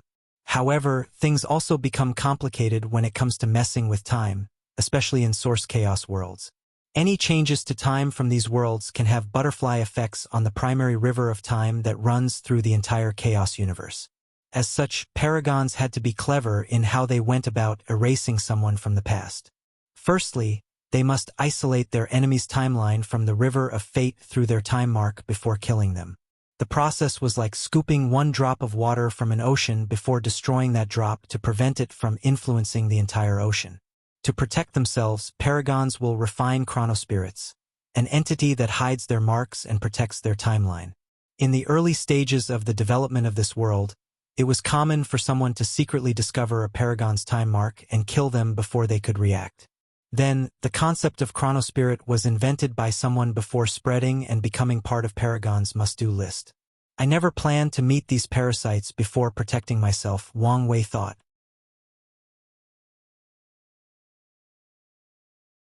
He knew it was easier for someone of higher cultivation to detect someone else's time mark, so he had already been protected by his mark with past Buddha self. As for his ChronoSpirit, he planned to refine it after he entered the taboo realm and acquired Paragon strength. My time mark is protected, and I plan to refine the spirit later on when I'm stronger, Wang Wei explained. It's not good enough. Wu Hong shook her head. She raised her hand to condense two talismans. This is my experience on the matter. Take this seriously since it involves your life. Wang Wei received the talisman, and before he could do a preliminary check, she had disappeared, leaving a few last words. We'll meet again once the celebration starts. Wang Wei smiled. I'm glad to see she's still a little drama queen. He may not have detected how fate was guiding him to meet Wu Hong in this place, but there is no chance she did not detect it. Yet, she did not hide, leave, or send him away. Instead, she waited and even wanted to take him by surprise to see how he would react. Wang Wei focused and read the information in the talisman. His happiness soon dissipated. She was right. My method of hiding my mark was truly insufficient. With a brief introduction, Wang Wei realized his methods were shoddy even to the weakest Paragon. Wang Wei sighed. He had just wholly adapted to how Empyreans fought and felt confident that his current techniques would be sufficient against Paragons once he entered the taboo battle realm. However, Wu Hong's warning reminded him that Paragon battles were another dimension of complexity. Why didn't the sect remind me? Wang Wei said with gritted teeth, trying to blame someone. Since ascending to the upper dimension, he kept making small mistakes, but they were all errors that could easily end his life and cultivation journey. Wang Wei exhaled to calm down. He knew there was no point in blaming them since he was the one who refused to receive their complete help. The information they provided them warned him of Paragon's ability. Additionally, they probably figured he would lay low for countless Xuan epochs to cultivate in the shadow, and only after becoming a Paragon would he start dealing with these parasites. Success can easily breed arrogance, and arrogance is the bane of success, Wang Wei thought as he exhaled. He frowned as he realized something. Her tone when she warned me. It was like the danger I'm going to face was not the far future but something coming soon. Does she know something? Countless thoughts flashed in his mind. Could it be that whatever major event that is going to happen involves one of the parasites? It would make sense why I could not detect anything. Wang Wei previously thought he failed because Heavenly Tao was involved since so many people with great destinies were present, and possibly because of Sun Junyo's perfect aura that protected her.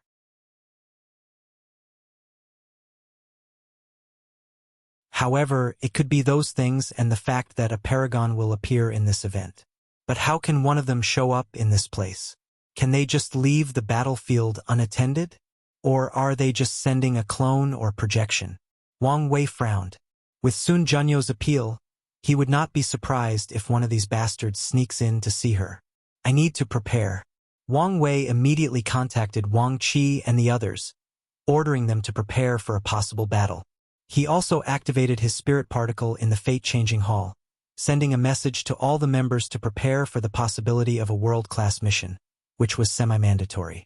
According to the hall's rules, everyone would be aware of the mission but could still choose not to participate. However, the benefits of such a mission usually offered triple the reward at a minimum. Of course, it is also stated clearly that such a mission was also generally extremely difficult, hence the increased incentive. Since the hall started, this would be the first world-class mission. I should also prepare some talismans to protect my men's time marks, as she said, Wang Wei thought. He began to comprehend the talisman's contents to prepare while enjoying this bath. Wang Wei lost track of time, and it wasn't until he felt a rush of energy that traveled through his body that he woke up. I've completed the initial stage of body-will fusion. He sensed everybody happening in his body. Now, I only need to pass the flesh tribulation, and I can enter the fourth heaven and the middle stage. Hopefully, I won't have a bottleneck. The effect of the hot spring was better than he had imagined. Now that the spring no longer had any effect on him, Wang Wei left. He was in an excellent mood. His first encounter with his future wife went well despite the initial awkwardness. She gave him a present, and he made progress in his cultivation. With such an excellent mood, he searched again for hot springs to help him. He discovered one that gave a 10% blessing in cultivating the soul and used it. By the time he finished, it was time for his meeting with Su Shi and Lin Fan, so Wang Wei left. Their meeting was in a private booth in the best restaurant at the center location. The restaurant was called Beauty Palette, and Wang Wei suspected it was one of Sun Junyo's many industries. By the time he arrived, they were already waiting. I thought we were friends, Wang Wei said as soon as he entered the room. We are, Xuan said, her expression showing she was confused by these words. Then, why are you telling Xiao Tiendi about my business? Oh, that, Xuan replied. He came to see me, and his master is friends with our master, so I had to say something. Xuan was clever and knew Wang Wei did not mind what she did. However, she immediately revealed small but significant information about Emperor Kong and Sun Junyao to appease him. And I did not say anything that wasn't semi-public. Is that so? Wang Wei nodded. He had suspicions about some connection between these two. But it was good to have confirmation. In that case, it's fine. The three sat down and started their reunion. If you find any errors, ads pop up, ads redirect, broken links, non-standard content, etc., please let us know report so we can fix it as soon as possible. You're tuning in to the Legend of the Vagabond YouTube channel. Don't forget to subscribe and join us on this journey to catch the most captivating stories.